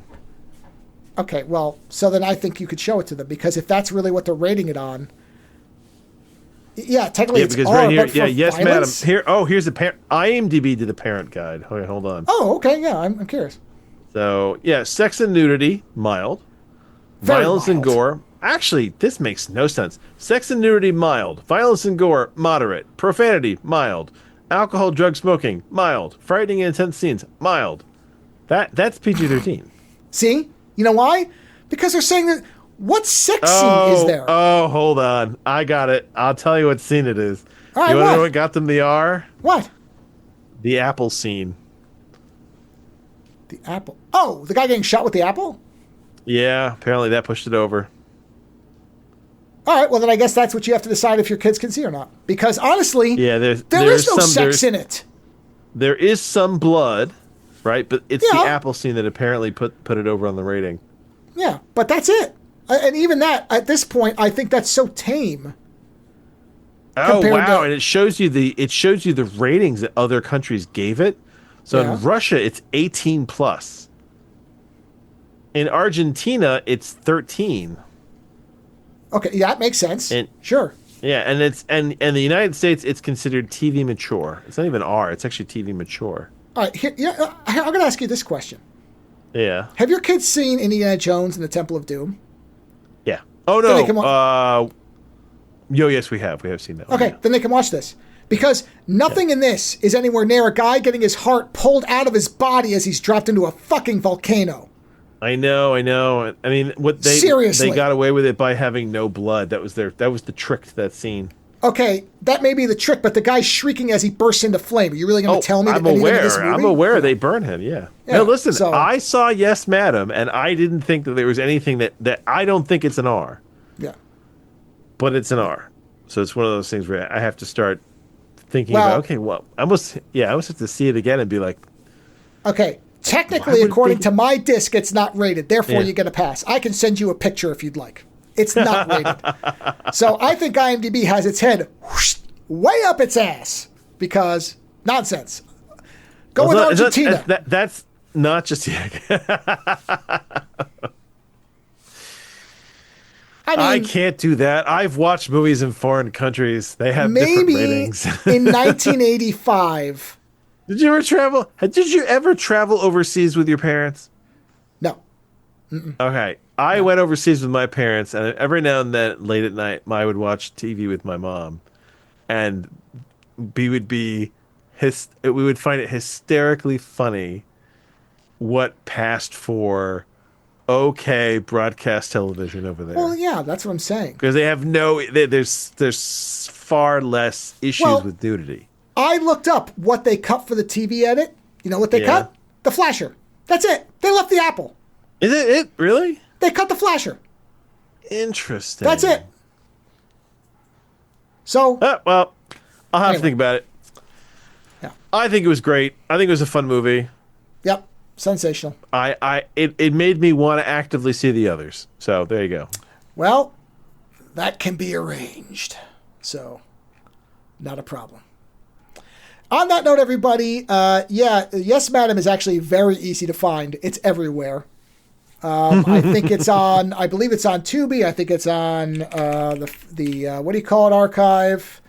It is now widely available because it has been remastered, so now it's everywhere. Whereas before they remastered, it was a lot harder to see. Let's see. Is it on... It's on Roku. It is on Tubi, so you can watch it for absolutely nothing but ads. Watch it just for the fabulous, like, 80s fashion sense of Michelle Yeoh and Cynthia Rothrock in this. Interestingly, the outfits they've got. On Tubi, it is rated as TVMA. I don't know why they're using a TV rating. Mature. Yeah, TV mature. Yeah, but it's not a TV show. No, but it's on Roku, unrated. So, interesting. Well, but unrated is like that's a double-edged sword. It could be. Yeah. Unrated doesn't mean that you can just do whatever you want. Oh, and listen, the ratings themselves are very weird. Because remember that movie, was it Blame It on Rio with Michael Caine? Oh, yeah, sure. I'm pretty sure that movie was like, oh God, what's the rating on that? Because I'm pretty sure that movie is not rated as for the amount of nudity. Well, I mean, the ratings were a mess for a long time because depending on what they were. So I'm not saying ratings mean anything. I'm just saying that, No, it's an R. Okay, then you know what? I just saw that movie way too young. Yeah. That is a great movie, though. In any event, it should be seen at some point by everyone. It's that good. And it is, yeah. It is a spectacular film. I watch it at least once a year. I've watched that end fight sequence more time. That end fight sequence and the end of Return of the Jedi are two of my things on YouTube that you'll just see in my history over and over and over and over and over because I just watch them all the time. So, of course, when I watch the end battle from Return of the Jedi, I do the super cut where they cut the Ewoks out because I just want to see the spaceships because that's the part I care about. But this I cut nothing because there's nothing that's not essential about it. So, in any event, that's it. So, Killer of Killers, excellent. Yes, Madam, excellent. Killer of Killers, not as easy to watch for free. Yes, Madam, though, if I had to pick the two, superior, and it can be watched everywhere. So go watch that, if nothing else. Have a wonderful weekend, whatever you decide to entertain yourself with. And yeah, that's it. We'll be back next week. And I have no ending, so bye.